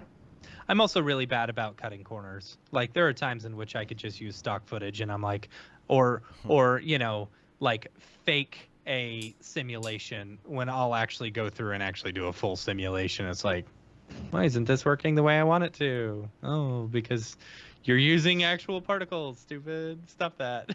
Right. Yeah, like people who will try and do a sim for a quick one-time thing. It's like, no, Yeah. they can't get the sim right because it's not bouncing this way. It's like, why don't you just keyframe that bounce? Right. You know. Yeah. Or smoke. Oh, I need this smoke thing. I better do a big smoke render I could really just use some stock footage and do an overlay, Right. In After Effects. Yeah. I'm real bad about that. When you're in 3D specifically, what is your favorite thing to do? Like, so let's say you're doing titles. There's going to be probably some 2D, 2.5D, and there's going to be some 3D. What's your favorite thing to do in 3D? That's a good question. I'm like trying to think now. Specifically in 3D. Like maybe I not would characters, say, right? Like not right. Yeah. I would say more of like the Mography stuff. Like a little bit of modeling and then, sort of using the Mograph tools to kind of like push things or fly things or split things, just kind of creating like dynamic interactions. Cool. Yeah, because I find myself finding an excuse to do something that I like in 3D at any given time. If I'm real big right now into doing like cool like backlit lighting effects on a model or some smoke, then every client that calls, I'm like, what would be great for this is some backlighting and some smoke. Some backlighting and some smoke. So I was just curious what that was. We've got some Cinema 4D questions that I thought maybe we could go through and attempt to answer here. Do we have enough time for that? Yeah, we got. Just curious. We got time. All right. We're good. All right. Is everybody good on time? We're gonna have no hard outs today. I have a today. hard out at like 3:30. Oh. Because, I mean, You're fine. I have to replace the battery in my car really quick and then go pick up my kid and get him to a doctor appointment. Oh, you're fine. It's so actually hopefully I can. Just three. It's 3 questions. It's just three cool. questions. All right, and then we got some links and other things. So I've made 3 questions last hours before. Okay, well we'll set a time limit of 5 minutes for each of these. I think some of them are going to be easy. Okay. Yeah. These were Ricardo's questions that we didn't get to last week, so it says I have simple topics that if you like you can talk about. Number 1. What do you prefer in presentations or tutorials or something, okay? Do you prefer, this is a great question, do you prefer a project breakdown or where you show the final result and then you kind of go back and explain the concept step by step? So here's an example. The tutorial I'm trying to finish recording right now, it starts at, this is different than I've ever done a tutorial, right? Because you've seen my tutorials like that I used to do years ago, maybe.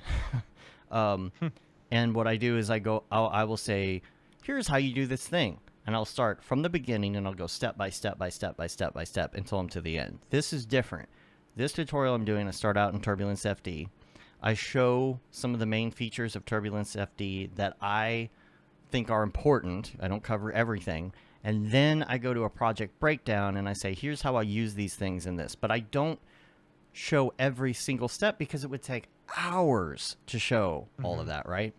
So what do y'all prefer in a tutorial?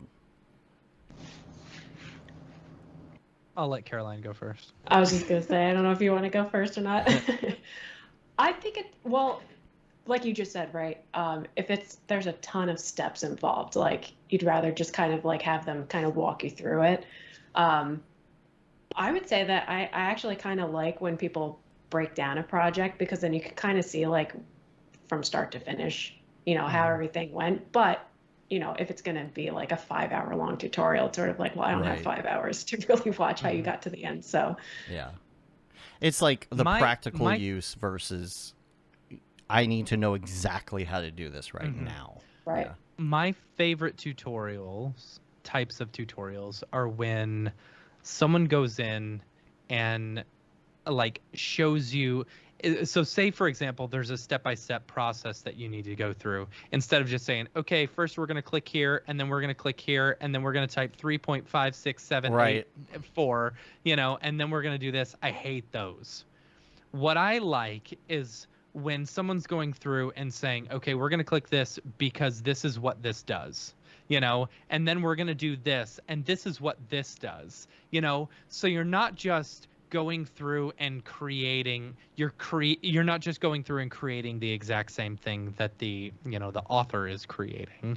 What you're doing is you're going through and learning about each individual thing so that you can then in the future make your own things similar. You're learning about the process instead of just this is how you make something. Yeah, that's a good point. If you go, like, let's say you go back to Grayscale Gorilla and you go do the 7-Up tutorial, right? And you do the little cherries in the original. Mm-hmm.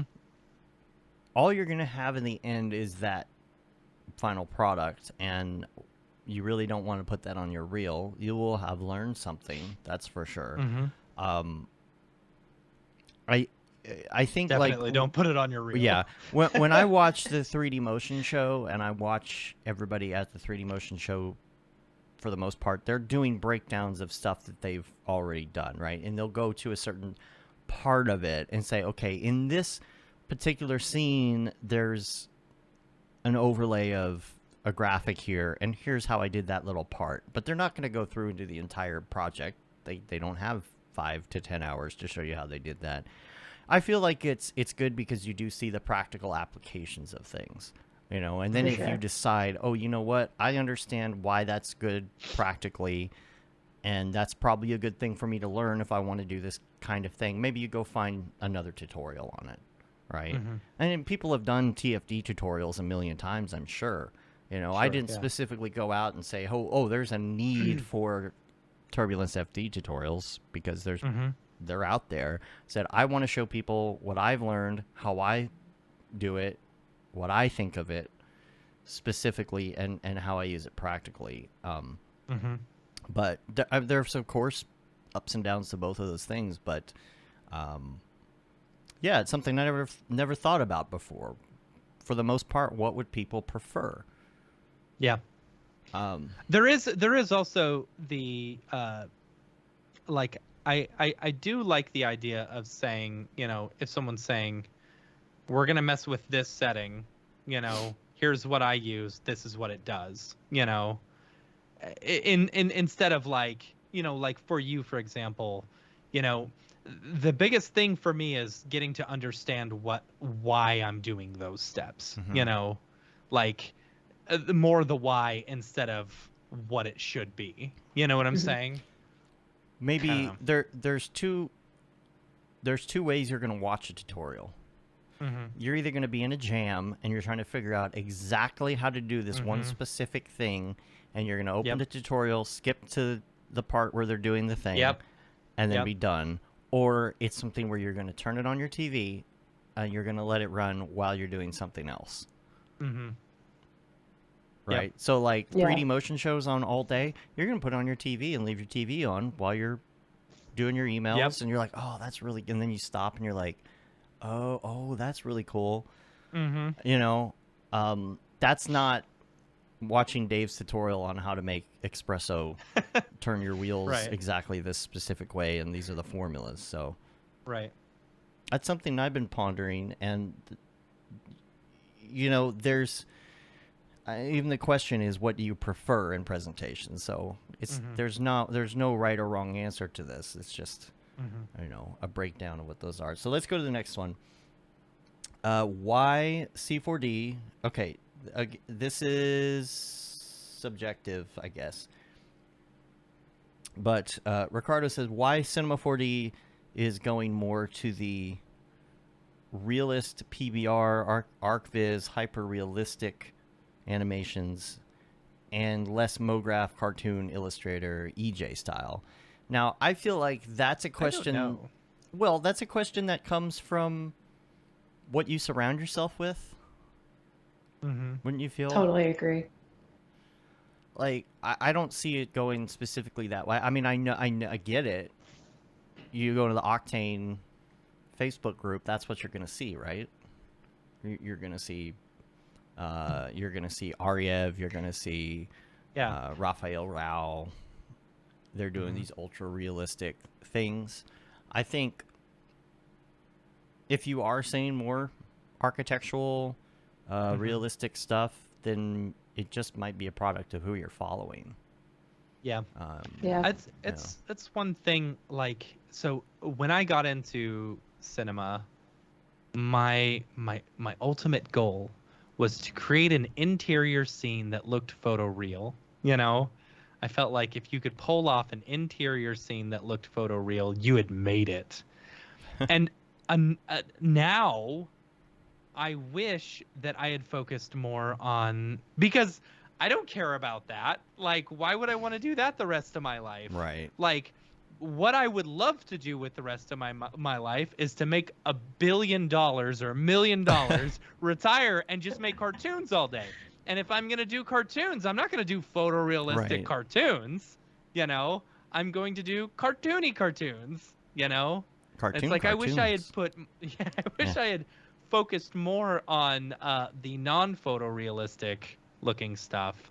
You know, but yeah, I really wish they would do something with like Sketch and Tune, or bring in like a Blender grease pencil type thing. You know, that would be killer. Yeah.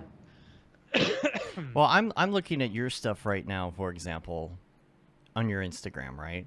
Now, I wouldn't call any of these like they're more illustrated than they are like photorealism architecture, you know, and and you've done this stuff in Cinema 4D, something that I love that Warheads one. There are so many of these that I absolutely love. Like the Nickelodeon one too. Oh, love that one. And like Francisco says here in the chat, like you do get a lot more character stuff in Maya. That kind of makes sense. You know, there are specific things that the software, that different pieces of software kind of would be like, I guess, considered their specialty. But see, all of this is done, and this does have a more toony or graphic-like feel. However, if you break it down and you pay attention to some of the details in what you've done, like for example, this K, right? It is like an illustrative thing, but you know, one of my questions would be, how did you make the hair on that? Now, I don't know if that's hair or if that's cloners. How did you make it's that? hair. It's hair. It's C4D hair. Yep. So it's a very realistic looking hair. On a lot of the other things that you've done here have elements of them that are realistic textures. You know, the lighting is more of a you know, realistic lighting setup, but it still would be considered in my mind to be something illustrative, even like with these cloners here. So I think I really do think it has to do with who you're following. For sure. And what you're surrounding yourself with. I think the tool, there's in general, let's take regular tools, for example. If you are in your garage and you're going to pick the right tool for the right job, you're going to pick a hammer if you need to, you know, hammer a nail into the wall, right? Right? Have you ever not had a hammer? All the time. And what I've used the back of a screwdriver before. Right. Exactly my point. You can use different tools for different things in many different ways. Yeah. You know, but some of them do lend themselves to being more convenient for certain things, like a hammer. So, right. I guess we answered that question. Yeah. Okay. I don't know. Anything more? Either one of y'all? No, I thought that was perfect. Yeah, it was great, Dave. All right. Third question, last question. Why? This is interesting. Why has Adobe not released an Android version of AI in Photoshop? It's not lack of compatibility. Do they just pay Adobe for exclusivity, I guess, on iPhone? I don't know. I don't know enough about that. I didn't know there wasn't a version on Android. I didn't Probably either. because there's so many different Android devices that it would be hard to. Would they not be compatible with all of them? I don't know. I don't know. I wish I knew a little bit more about that question, but yeah. are people doing, even on the iPhone, are people doing AI and Photoshop? Yeah, a lot. there's Photoshop on there, but the thing is, like, there are other apps that are so much better versed for the Procreate. iPad. You know, Procreate, exactly. Yeah. You know, that's Yeah. better on the iPad than Photoshop is. You know, Adobe hasn't cracked the code with some things, I think, on the tablet. yeah, like After Effects. They haven't cracked the code on After Effects yet. They haven't cracked the code on After Effects on the desktop. Let's start with Right, that. I know. That's what I'm saying. Yeah. Yeah. Right. He says artists are going from Mac to PC, but must have an iPad. Oh, I kind of understand that aspect of it, right? It's like Yeah. we're flipping platform. What platform are you on? Are you PC or Mac? I'm PC. Were you ever Mac? I was up until like last August. I was on the old cheese grater, like 2012 cheese grater. Yeah. Nice. And it was Yeah. like taking 20 minutes to like preview like a frame. Mhm. And I was like, I got to get into this whole like Redshift Octane world because Right. it's Yeah. taking way too long. Yep. Yeah. But I mean, yeah. I loved working on Mac when I was on a Mac. Like, I have nothing bad to say about Macs. It is a good point, though, that a lot of people are switching to PC, but they're not moving off of the Apple mobile devices. Yeah. Right. Yeah. Well, I think the iPhone is just, it's the best thing that they make. Yeah. You know, because that's all they care It's- about yeah. anymore. But yeah. that's all. Yeah, it's really, you know, Let's see. I also don't have $15,000 to spend on a, you know, if I was going to spend $15,000 on a computer, I'd buy 3 PCs, you know.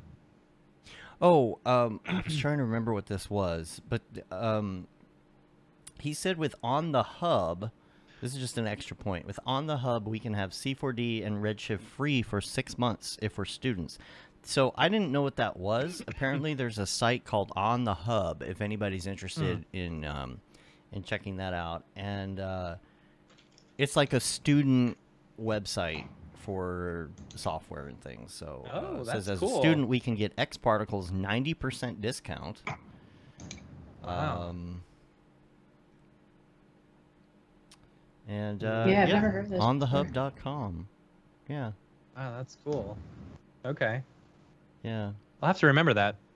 Yeah. Anyway, he says thanks so much for the knowledge sharing, sending you love and light, and hopefully we answered those questions at least a little bit. And like we said, you know, we just give bad advice anyway. So, you know, Jeff wants to know: are you using?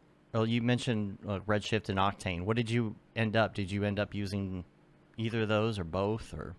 I use Redshift. I did like a month, or I think I'm in my second month of like renting Octane because I was gonna have to use it on a client gig, but then that ended up falling through. So I was just like, well, I have it. I might as well try to learn it. So Yeah. I have like very minimal knowledge of Octane, but I love Redshift. I mean, that's what I've been using for the past year and a half. Yeah. Yeah. So this is this should be an interesting question. When you kind of went straight to Redshift first, and I think that there's a big group of people that were introduced to Octane for GPU rendering first, and then went to Redshift, and either stayed there or used both, or made a decision which one they want to use. In going to Redshift first and then seeing Octane, were you like, how do you feel about nodes? And when you got into Octane, did you then jump into nodes, or are you not using nodes as much because it's a little less node centric? I went straight into the nodes when I jumped into Octane. I noticed, at least this is my experience, I noticed that there were like way more buttons to like, or commands to do things than Redshift. Like, I think Redshift, kind of going back to like, even like, you know, my familiarity with Maya was just sort of like, you have to do a lot more to get the result that you want Right. with Redshift, but Right. that's just my personal take on it. Like, I felt like I when I agree. jumped into Octane, and I was watching one of David's tutorials actually from like Grayscale Gorilla, you know, he was just like, and you can hit this button here and pipe this into this like direct thing here. I was like, oh my God, this is like so like so much easier. But like I'm so much familiar with Redshift that I'd rather just sort of stay in that Redshift world if I can. Right. Yeah, totally. No, that's a good point. There are a lot more steps to get to that, and that's why some people like it, because of the level of control. And then I think on the other side of that, the Octane people like it because they can get where they need to be super quick, and you know, but you are sacrificing a few things in that aspect, you know, at the end of the day. Like, there's certain styles for sure that lend themselves to Octane, like, you know, Ricardo said, it's that realism, photorealism, unbiased, whatever. And then Redshift people are using it for a lot of different things. Something that Matt and I did when we were back working at that place that we were working at is that we were working in standard render at the time, you know, or physical render. And then the GPU thing hadn't even really blown up yet. And there were things that I would do. I know I would do with titles and things that were very, very like art directed, as from a texture and lighting perspective, and even reflections. You know, reflect this, don't reflect this. This light affects this, and this light only affects the specular. There's a lot of control over that kind of stuff in Redshift that you don't necessarily have in Octane. You know, you can do it in Octane, and they're adding more like the light linking, all of that stuff. But that control seems to be there a lot more in Redshift still, in my opinion. Yeah, definitely. Yeah. Pedro says Redshift requires a bit more tweaking compared to Octane, but it's also quicker. That's true. Yeah, to get the clean image. Fog. That is definitely true. Man. Yeah. The day that fog magically like becomes like fast and not noisy in Octane, oh man, I can't wait. Because fog is still just bane of my existence in Octane. Yep. You know, so the solution usually is build the whole scene out in Octane like you were, and then do a passive fog in Redshift. Yep. And merge the number of together. times I have done that where it's like, oh, I just need some volumetric lighting. You know, okay, render everything with a black matte and only render the spotlights, you know, with volumetrics in Redshift. Then I'm done. It renders real quick, and I can just throw it on top and hit go. Looks great. Good Lord, how have we gone 2 hours already? All right. I was going to say, dude. Good Lord. We still got to do Mograph recommends in the drop. I know. All right. Well, I'm going to go through links really fast, and I only have 3 here. Number 1, I wanted to mention, and we'll mention this in the drop too, that Zomax, he's come out with Cornelius Damrick. He's come out with a piece called 2003. Is that the name of it, right? Yeah, 2003. Yeah. And I have these links backwards, but I will put them in the show notes. Matt, you sent it to me, and I was like, oh, is this an NFT? It is an NFT. Is it an NFT? Yeah, it's on Super Rare, okay. So I'll put the link to that in there. Smearball's Universe. Oh, yeah. Check Smearball's feed. He's got a link you can join. It's kind of like, imagine Second Life, but you're in the Smearball's universe. Yeah. And hanging out with other artists. It's really cool because your character has a big TV for a face, and it's your camera. So like you can pipe your camera into your avatar and go into the Smearverse. I don't know if there's a name for it. The Ballsverse? No. I don't know. The Smeariverse. I don't know if he has an official name, but you can go hang out with him, and it's great. Yeah, he sent out an email, and I immediately clicked on it, and I hopped in, and Beeple was in there, you know, and I was like trying to talk to him, and then he ran away, so I texted him. I was like, I saw you. Don't think I didn't see you. That's funny. So. No, it was fun. I think he's going to be doing a lot more with this in the coming weeks and months. So make sure you check that out. I think he's going to do like little meetups and stuff in there, and you can show off his artwork, and it's all his creations and things. So I think a lot of people are going to be doing that pretty soon. This whole metaverse thing's happening. So the other thing I wanted to talk about is Tangent Animation shutdown. Got a link to that too. This is so sad. Yeah. Like, so what's interesting, so Tangent Animation, you know, they were known as being like kind of an exclusively Blender studio, you know, and they had done a couple of Netflix, like they'd done, I think it's called Next Gen, you know, that was one of the first full-length Blender movies, you know, for Netflix, and then they just recently finished up another one, and they were getting started on another movie. From what I hear from the people who worked there, you know, reading the like the comments and stuff like that, that they decided to just like move away from Blender and go into a fully Houdini Maya pipeline. And then because of that, like they missed a bunch of deadlines and stuff because people were trying to get up to speed, you know, using Maya and Houdini instead of just sticking with this Blender pipeline like they had built in the first place. I don't know, it seems to me like they should have just stuck with Blender. Like that was kind of the downfall right there. I don't know. Pedro asks, is anyone hearing about studios that are incorporating Blender into their pipelines? I mean, I don't. I've worked with a few studios that, you know, have some Blender artists there who do certain things and stuff, and it's like, you know, there's a time and a place in which Blender, you know, even though it's free, is acceptable to use, you know, in a pipeline. You know, like say someone's modeling and they're just modeling, they're not, you know, throwing it out to texture or lighting or anything like that. Sure, use Blender all you want. Whatever works, you know? Right? Yeah, absolutely. Yeah, so, I don't know. I don't know really that anybody. I haven't heard of anybody using it like exclusively, but I would imagine that it's in smaller scenarios, right? Like maybe you have like a small shop that's doing like, you know, maybe has 3 or 4 people and they're all Blender people. Like, absolutely. Yeah. James was also saying, you know, the big creative differences between the film team and the production team. Yeah, you also had like famous people, producers who were, you know, who hadn't done a production before and stuff like that. So that's all I have for the links, though. We should probably keep moving since we are. Gosh, I can't believe how quick this show is going. Go to Mograph Recommends. I got to run to the restroom again. Man. Yeah, sorry. I've had a lot of Mountain Dew this morning. All right, cool.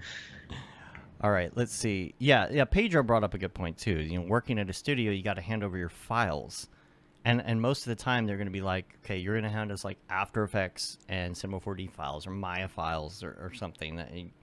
It's not very often at this point that you hear a lot of people like, oh, do you have that as a Blender file? It's like, what? Yeah. I mean, I understand I understand why Blender is good, but I also understand like why I wouldn't personally use it as my main 3D program, you know. For sure, yeah. But it's different for everybody, so you know. All right, we're gonna go to Mograph Recommends. We're going to try and get through this pretty quick here, but let's start out, and these can be all-time or recent, your favorite movie.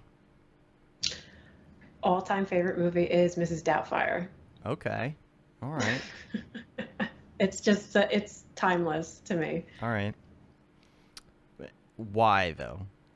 Is it because of, is it Robin Williams specifically, or? I think he's such a great actor.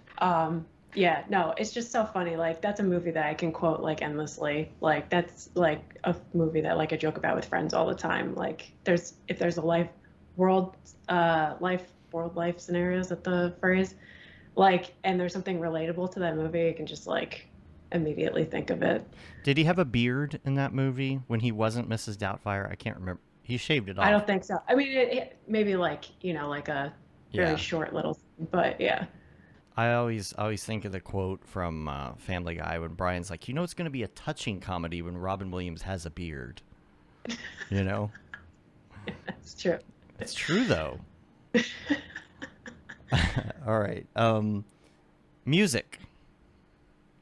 I'm a big fan of 90s hip hop and R&B and rap. Nice. But I listen to like almost everything.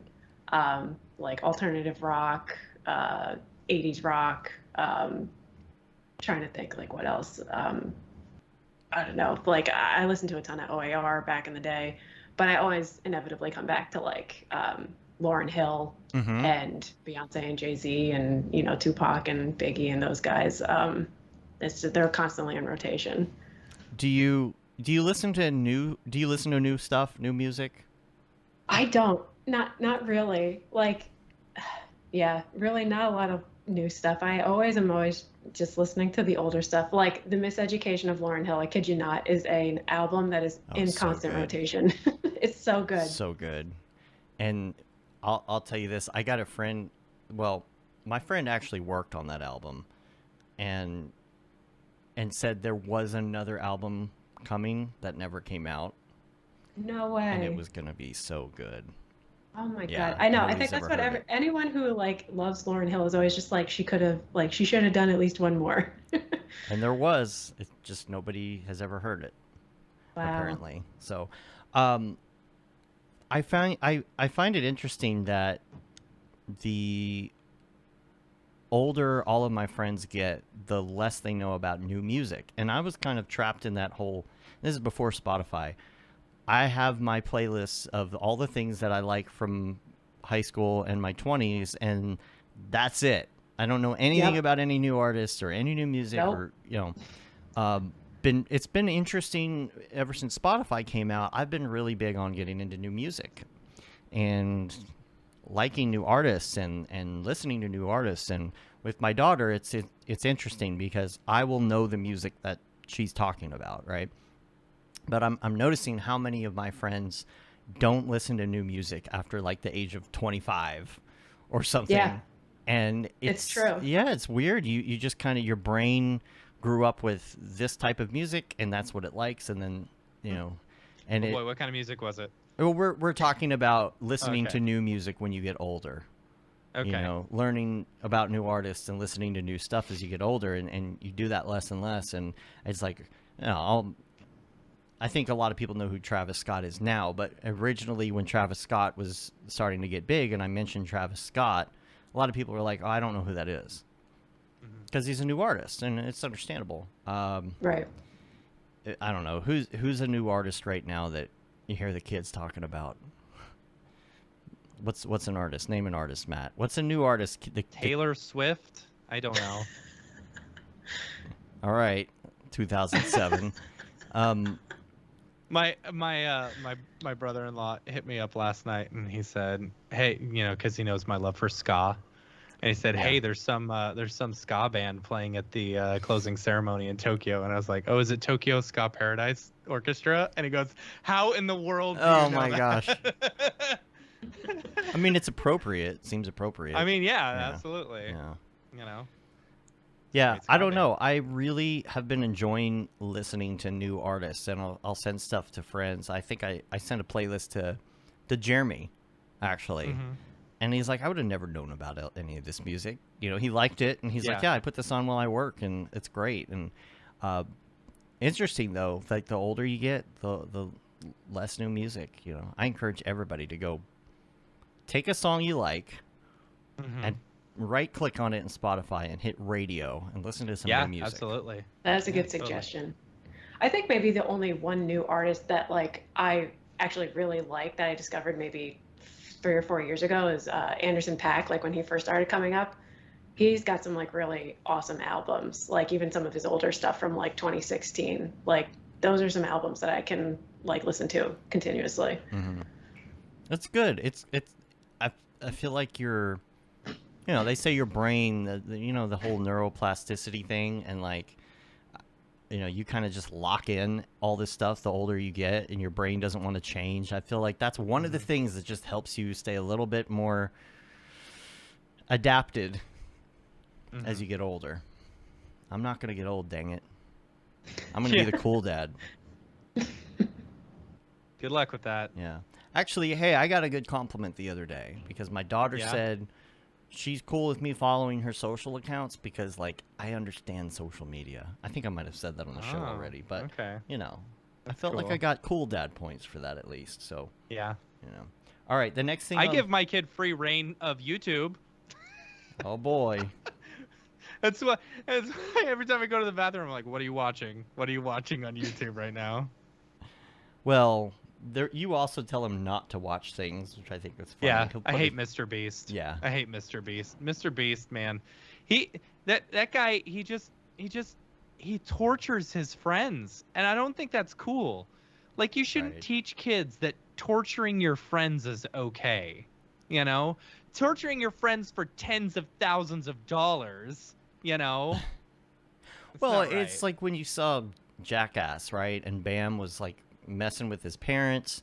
Yes. And even like, I don't know, even you see social accounts like on TikTok and stuff where it's like a couple or something. I hate and the couples who are prank mean each to other. each other. Yes. Yeah. I could never do that, man. It's like the number of people that I've seen break up because they're a couple who just made fun of each other or like harassed each other. That's not a healthy relationship. Yeah. Joe was talking about funny, though. SoundCloud weekly playlist. I have something like that. If you look at Spotify, if you go to stuff made for you, there's Release Radar, which is going to show all the new music from the people you're already following, which is great. And then the custom playlists, they make you weekly playlists that are based on what you listen to. Like, just start My there. weekly playlists are like, well, one, they're filled with children's music, you know. Well, you can't, So that skews it. Anyway. Yeah. Putting the chill hop on and letting it run all day skews my playlist too. That's what kind of sucks. You know, it's almost like you need to have private listening mode. Maybe they that's a good idea. They probably that's a do good have idea. that, but I bet they do. Yeah. All right, next on the list, TV shows. What's your favorite TV show right now? Well, it's not on Netflix anymore because it would always be in the background, but we love The Office in this house. Yeah, I was going to say The Office. Yeah. Right. But I do. We love other shows. Like, we've watched The Sopranos like a handful of times. That is such a good show. Orange is the New Black, Breaking Bad, Friends, Modern Family. I mean, like, it runs the whole gamut. Did you do what I did and subscribe to Peacock because The Office is just missing in your life? We downloaded it, and you know how you get those like first few episodes for free or whatever, but we haven't subscribed to Peacock. We just catch it on Comedy Central whenever it's like, you know, a rerun or something. Yeah. I broke down. I was like, I miss having The Office, and now I'm paying for it, and I'm only watching The Office. Like, I should. Yeah. My brother, when he lived with us, attached his Peacock account to our TV, and I haven't disconnected it. I know my husband's like this close to like just getting like the entire box set. He's just like, I just want to watch it. The good thing though is that on Peacock they have the extended versions, and they're really good, and they have 3 seasons now. So yeah. Kevin says The Office is classic. He does have some great TV show recommendations. What would those be, Kevin? Kevin. She already said she watched Breaking Bad. I'm just waiting for it. You know he's typing it right now, and we're like, no, he's not. And he said he put ... You know it's coming. All right. It'll show up. Yeah. Is he gonna leave us hanging this week? I'm disappointed. That's fine. All right, go ahead. Okay. Next one on the list, podcasts. If you listen to them. I listen to like random ones. I would say that my favorite one that's like non-Mograph related is the Joe Rogan podcast, just because he has just so many different people on his show. Yeah. Like, you could really like talk about any topic on the Joe Rogan podcast. But for Mograph, I would say that the new one with Aaron Sorofsky and Austin Shaw, was it Between the Keyframes or something? That's been a really good one. I've really enjoyed that one a lot. But you know, Motion Hatches and you know, The Future and School of Motion. I mean, you know, those are all. I actually also recently discovered this is a non-Mograph one, but speaking of The Office Ladies podcast. Oh yes, so good. Yeah, it's so funny. It is good. So that's been another like newly favorited one. Especially for someone who's seen the episodes like 800 times and you know every scene that they're talking about. Right. You know. Well, I Yeah. thought it was. I mean, I don't want to give any spoilers away. If there's like anyone who's listening who has watched The Office and hasn't listened to this podcast, but like the fact that Phyllis was like the like she was the casting director. Casting Yeah. director. Something like- Yeah, I was like, oh my god, no way. She's like one of my favorite characters. Yeah. Yeah. That's so funny. It's funny. Oh, Kevin says that personally he'll never stop talking about Breaking Bad or The Wire. Okay, good. Well, at least we got those recommendations in. Breaking Bad is a Now- really good show. Yeah. Now you feel complete, Dave, don't you? Yeah. I know. I don't know what I was going to do if he didn't say that. Yeah. Favorite plugin? I would say GIF gun. I just Ooh, like GIF it's gun. What is Okay. that? Well, yeah, it's just like it allows you to spit out GIFs from After Effects. oh, really? Okay. Yeah. How are they I with the used file 249. size? Recently. One Say click again. GIF in After Effects. GIF gun. Hmm. Because, I don't have good luck with trying to like encode GIFs, especially like in Photoshop or something. And you know what my secret is? I upload it to Giphy and then Yeah, download right. it back. And then download it. Yeah. They got the magic sauce, the formula or something. All right, GIF gun. Okay, I'm bookmarking this. It's going in the show notes. Yeah, totally. Yeah, it's a good one. Yeah, I really use it a lot because everyone always like wants like just like a simple GIF or in addition to a video. So That's good. it was well worth Compression, the new compression on it looks great. That's awesome. Yeah. All right, next up. What is your go-to app, muscle memory app, when you pull out your phone? Probably Instagram. Okay. That's most people's Just to answer. just to catch up with everyone, or like if in regards to motion graphics and design, seeing what people are working on. I don't know. It's the first thing always. Now, what about TikTok? Have you gotten into that yet? Haven't gotten into TikTok. The Be- people, I change your mean, life. Be the only- wary. Be wary. There are a couple people that I follow on Instagram who I guess post their TikTok material on Instagram, so I see it that way, but I haven't made a TikTok account. Well, I'll just say, be prepared to waste a lot of time if you get on there. Yeah. But That's also what I've be heard. prepared to be very entertained. I mean, Yes. you know. The number of times I've killed my battery just watching TikToks for like hours on end, especially when I first got into it. Not so much anymore. Now, what about video games? I don't play video games, but I mean, when I was younger, I would play like Mario Kart and played like Tony Hawk's Pro Skater and DDR and stuff like that. Played The Sims. I mean, who didn't play The Sims growing up? But nowadays, I really don't play video games. No Halo or anything, huh? No. All right. Guess you're not joining our team then. Yeah. Yeah. Joining Yeah, our sorry, Mario guys. Yeah. Halo thing. Or either that or you're going to have to catch up really quick. Yeah. Yeah. Let's see. Oh, last one on the list, life hack. And the example we always give is Mitch Myers turned the toaster on its side for some bomb-ass grilled cheese. I saw a grilled cheese toaster online the other day, by the way. Oh, really? And I really thought about, we need to buy this and send it to Mitch. That's funny. But- We should, yeah. What is your life hack? So I have two actually, because I was thinking about this with my husband over the weekend. I was like, what's a good life hack that we use in this house?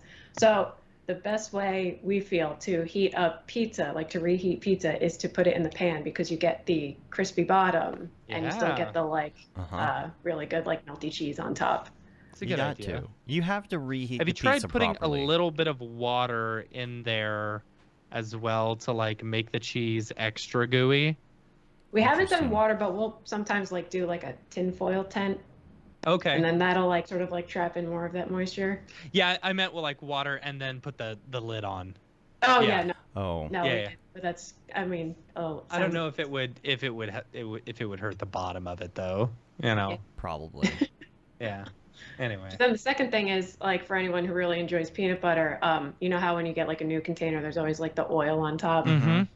If you just flip it upside down and just leave it like that, Oh, okay. just naturally mix everything so that when you go to open it, it's all There you mixed go. together. That I saw happens someone more on on the TikTok natural who's peanut like, butter. "Oh yeah, just take Yeah. a single beater on your mixer, and then turn it on." But they were using the other hand to like video, and then it just flew everywhere. Or you put it in so far that Good. the whole container just starts spinning. Right. Yeah. Yeah. Yeah, that's probably not. Yeah. All right. Yeah. No, those are good life hacks. Yep. Yeah. Yeah, that is a good life hack.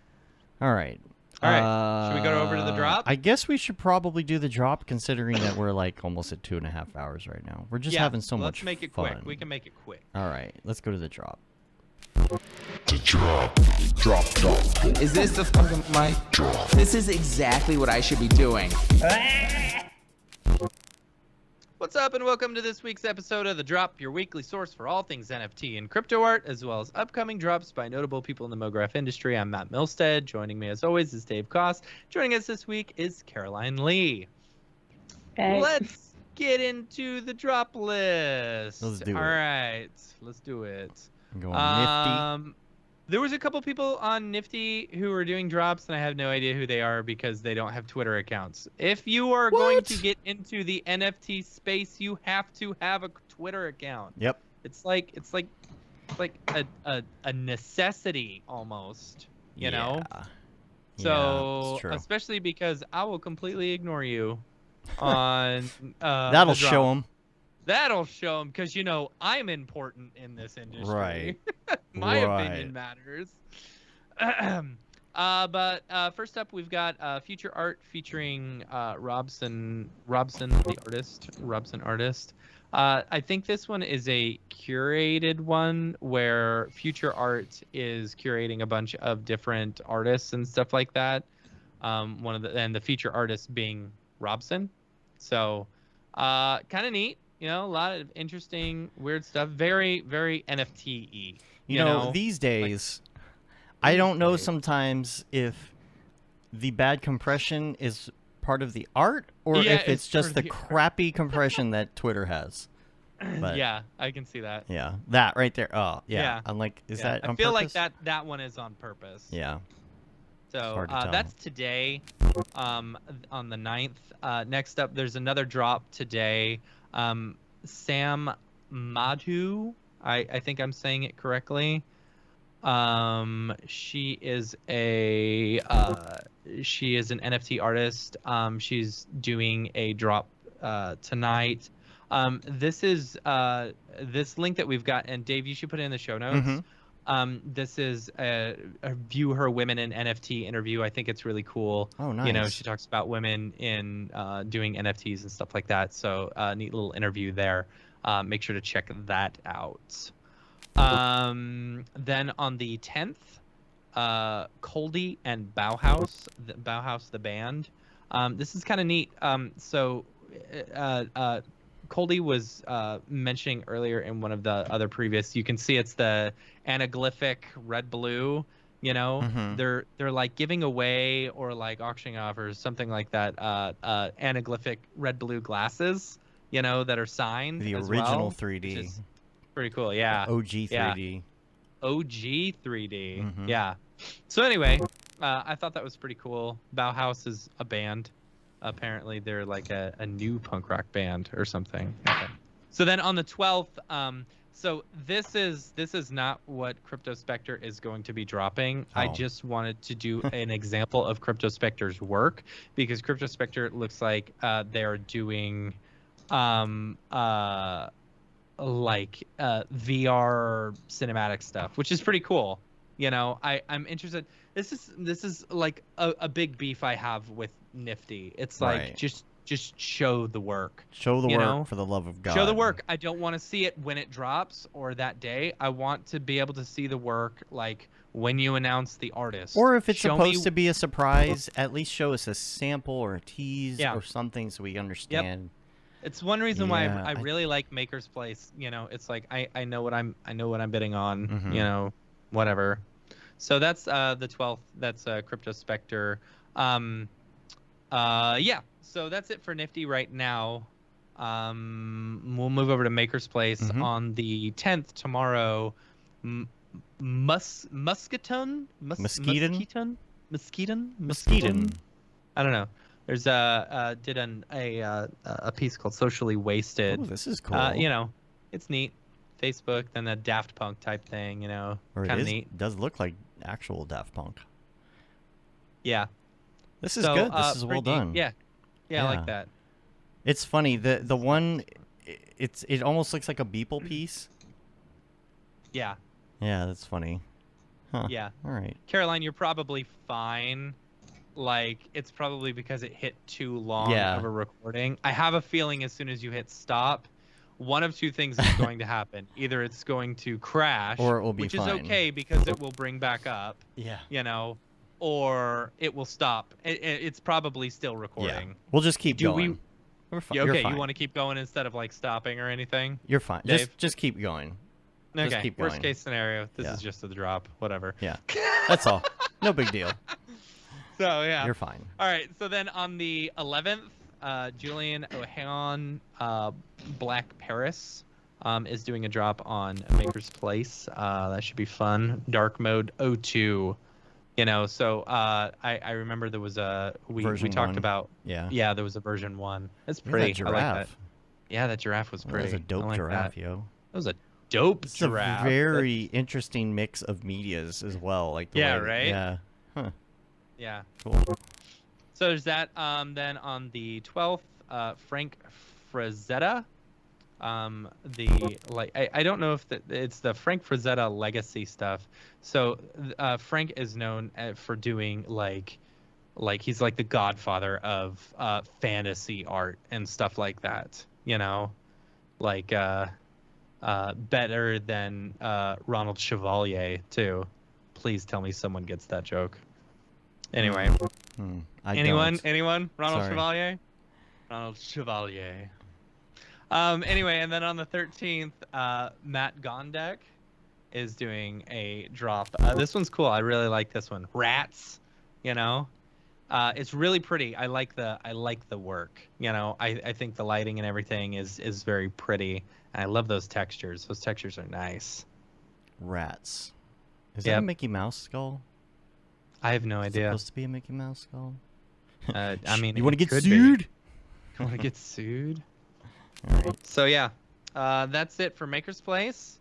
For as far as community drops, Garrett Appleton had a drop on Hick and Yuck. I don't know what it's called.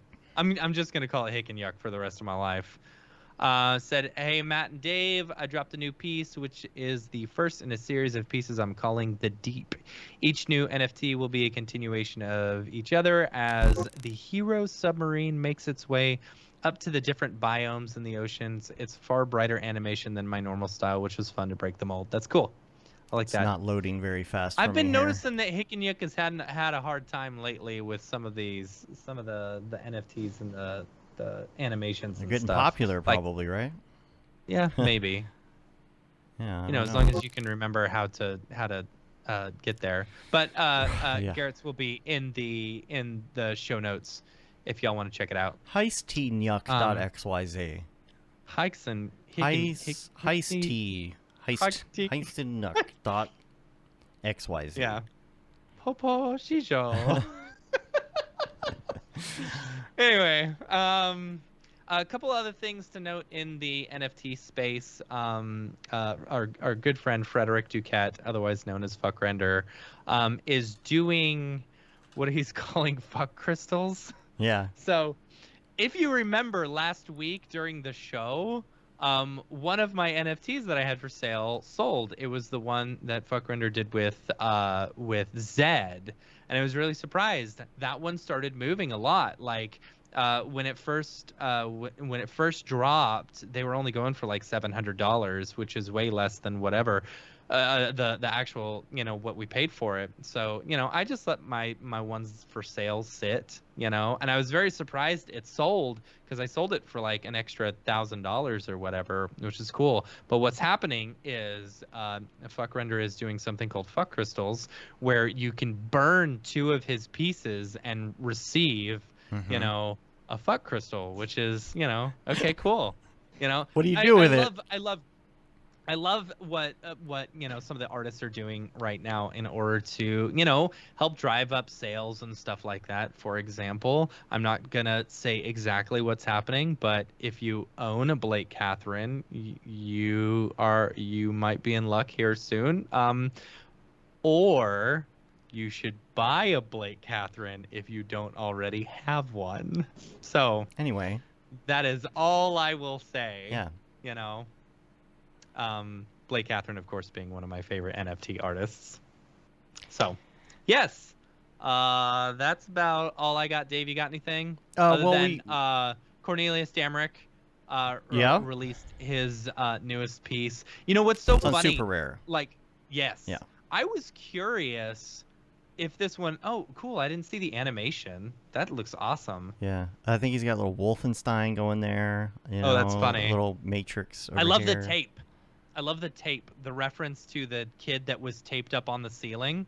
Oh, that's funny. That's what that is. Okay. When we had him on the show, a few years ago, I know he had talked about doing this. Yeah. That's right. And I was curious if this was ever going to be released or whether he just let it go. Yeah. Because he told us this off the air, this was going to be his next piece. And he's probably been working on it ever since. He said it took he said a long 16 time. months. 16 months of work. So he probably took a really a little bit of a break, but it's awesome. Yeah. Yep. Let's see what else I had. There was something else. Did we get it all? Yeah, I guess we did. Yeah. Yeah. So that one's on Super Cool. Rare. It's not on Yuck or whatever you call it. Hick and Yuck. What is it Yeah, right. called? It's I don't know it's what whatever it's called. Goofy says. Yuck. Yuck. Yuck. That's XYZ. yeah, that's what it is. Dot Yuck. XYZ. Yuck.xyz. Yeah. Yep. Yeah. So anyway. Oh boy. Oh boy. Oh boy. Look who's here. Okay. Sorry, I'm a little late. I had to go put on my pants. Why? Okay. Yeah. All right. Actually, I'm working on a new NFT. I'm doing an entire series on positive role models. Oh gosh. It's called Pug Life. It's pugs in different famous roles, So starting with my favorite detective, Sherlock Bones. Oh gosh. No. Now you're just posing. Yeah, he's one classy mother pupper. I like Ray. Okay, Yeah. anyway, All right. I gotta go. Just remember, don't stop retrieving. Oh gosh. You just save some of these puns for next week. Okay, bye. Just voguing the whole time. Yeah, he likes to mug the camera. Yeah. Yeah. Yep. I got plenty of puns. Don't worry. I'm Don't sure you worry. do. Yeah. All right. So if any of our listeners are have a drop coming up, feel free to email us info@mograph.com and we will shill your piece on the show. So yeah, let's go back to the regular show. Fried Pixels, by the way, it says hick et nyuk. Yep. No. It's hick and yuck. It will always be hick and yuck to me. We're trying so hard to remember. All right. I think all I'm getting wrong is one letter. Probably. I'm putting an N where the T should be. Hick and yuck, right? It's just, I'm going to make a new website. What are you going to call it? What should we call it? It's going to be the hardest word to pronounce ever. It'll be Latin, though. So .com? No, .xyz. XYZ. Oh, okay. It's just hard to remember. That's right. Yeah. Anyway. All right, let's get out of Anyway. here. All right. The drop. Is this the fucking mic? This is exactly what I should be doing. What does it mean? All right. What is that? What is? I don't Is there? know. Is it a real word or Yes, is it? It is. What does it is a real mean? word. I wanna know- It's hick et nunk. Man, so dumb. Let's High see. set none K. What? High. Is that right? No. High set none K? High set none K? No, Or is that an alternative? There's no way. No. About. Ticket nunk. What? No one will ever know. No. Here and now. That's what it means. Yeah. Caroline, Yes, thank you for Caroline, being thank on you the for show. being on the show. And Thank you guys for having me. It's been a lot of fun. patiently dealing with us during the drop, which Yes. as we people don't know because we discussed this before we went live, but you haven't gotten into NFTs yet, really. Yeah. So that's why you were I haven't, silent yeah. during the. That's why we didn't Yeah. bring up like, do you have any NFTs? Because we know Yeah. that you don't have any NFTs. I Yeah, think sorry, that guys. the YouTube version of this for just the drop is going to be really funny because we're going to be like, Caroline's here, and then you literally don't say anything. The people who don't watch the regular part of the show are going to be like, why didn't she talk? Wait, everyone's saying something different. I know. now. That's what I don't get. Like, Ice Tanuki? Is it Tanuki? Is it like a Tanuki? It's so stupid. we're trying such so a hard, but stupid nobody can even tell us website how to name. pronounce it correctly. That's funny. Okay. Anyway. All right. Oh man. All right. Caroline, thank you so much for being on the show. Yes. We really appreciate it. Yeah. Thank you guys. No, it's been a ton of fun. It's been a great time. Thanks for dealing with our randomness today on just jumping topic to topic without no real end goal in sight or any real notes for that matter. If, All good. if people want to find you online, where can they find you on the interwebs? They can find me on social at formerly Albrecht and my website at formerlyalbrecht.com. And hopefully soon they can connect with you on the Mograph Slack as well. Let's get that That's going. true. Yeah. Yeah. Looking forward to it. You can come meet all the fam up in there. Yep. It's nice. And learn all our insider memes and such. Oh boy. We're going to get out of here. You can rate us on iTunes, leave a review.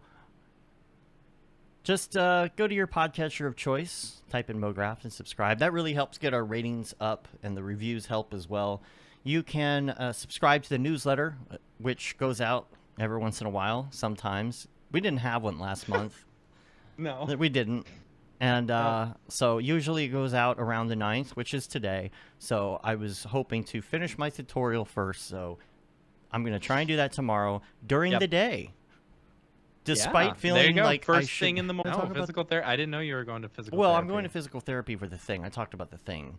Yeah, the thing. Yeah. Yeah. The thing. My nerve problems. I've lost Yeah. motor function and some feeling in my hand, which for an artist is not optimal. Yeah. So going to a little physical therapy, and then I'm going to hop right on that tutorial train Yep. tomorrow. Dave's going to replace his hand with a mouse. Yes.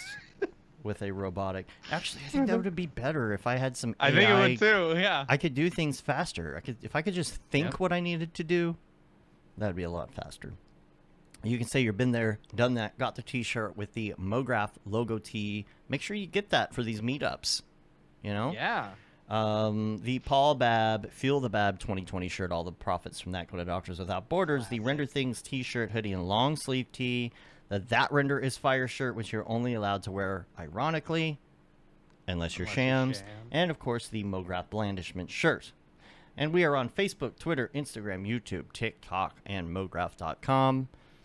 Check us out. Come say hi. Send us a message, and we will do our best to answer it terribly. And that's about it. Yep. Until next time, I'm Dave. And I'm Matt. And I'm Caroline. Have a good one. Later, yo. Bye.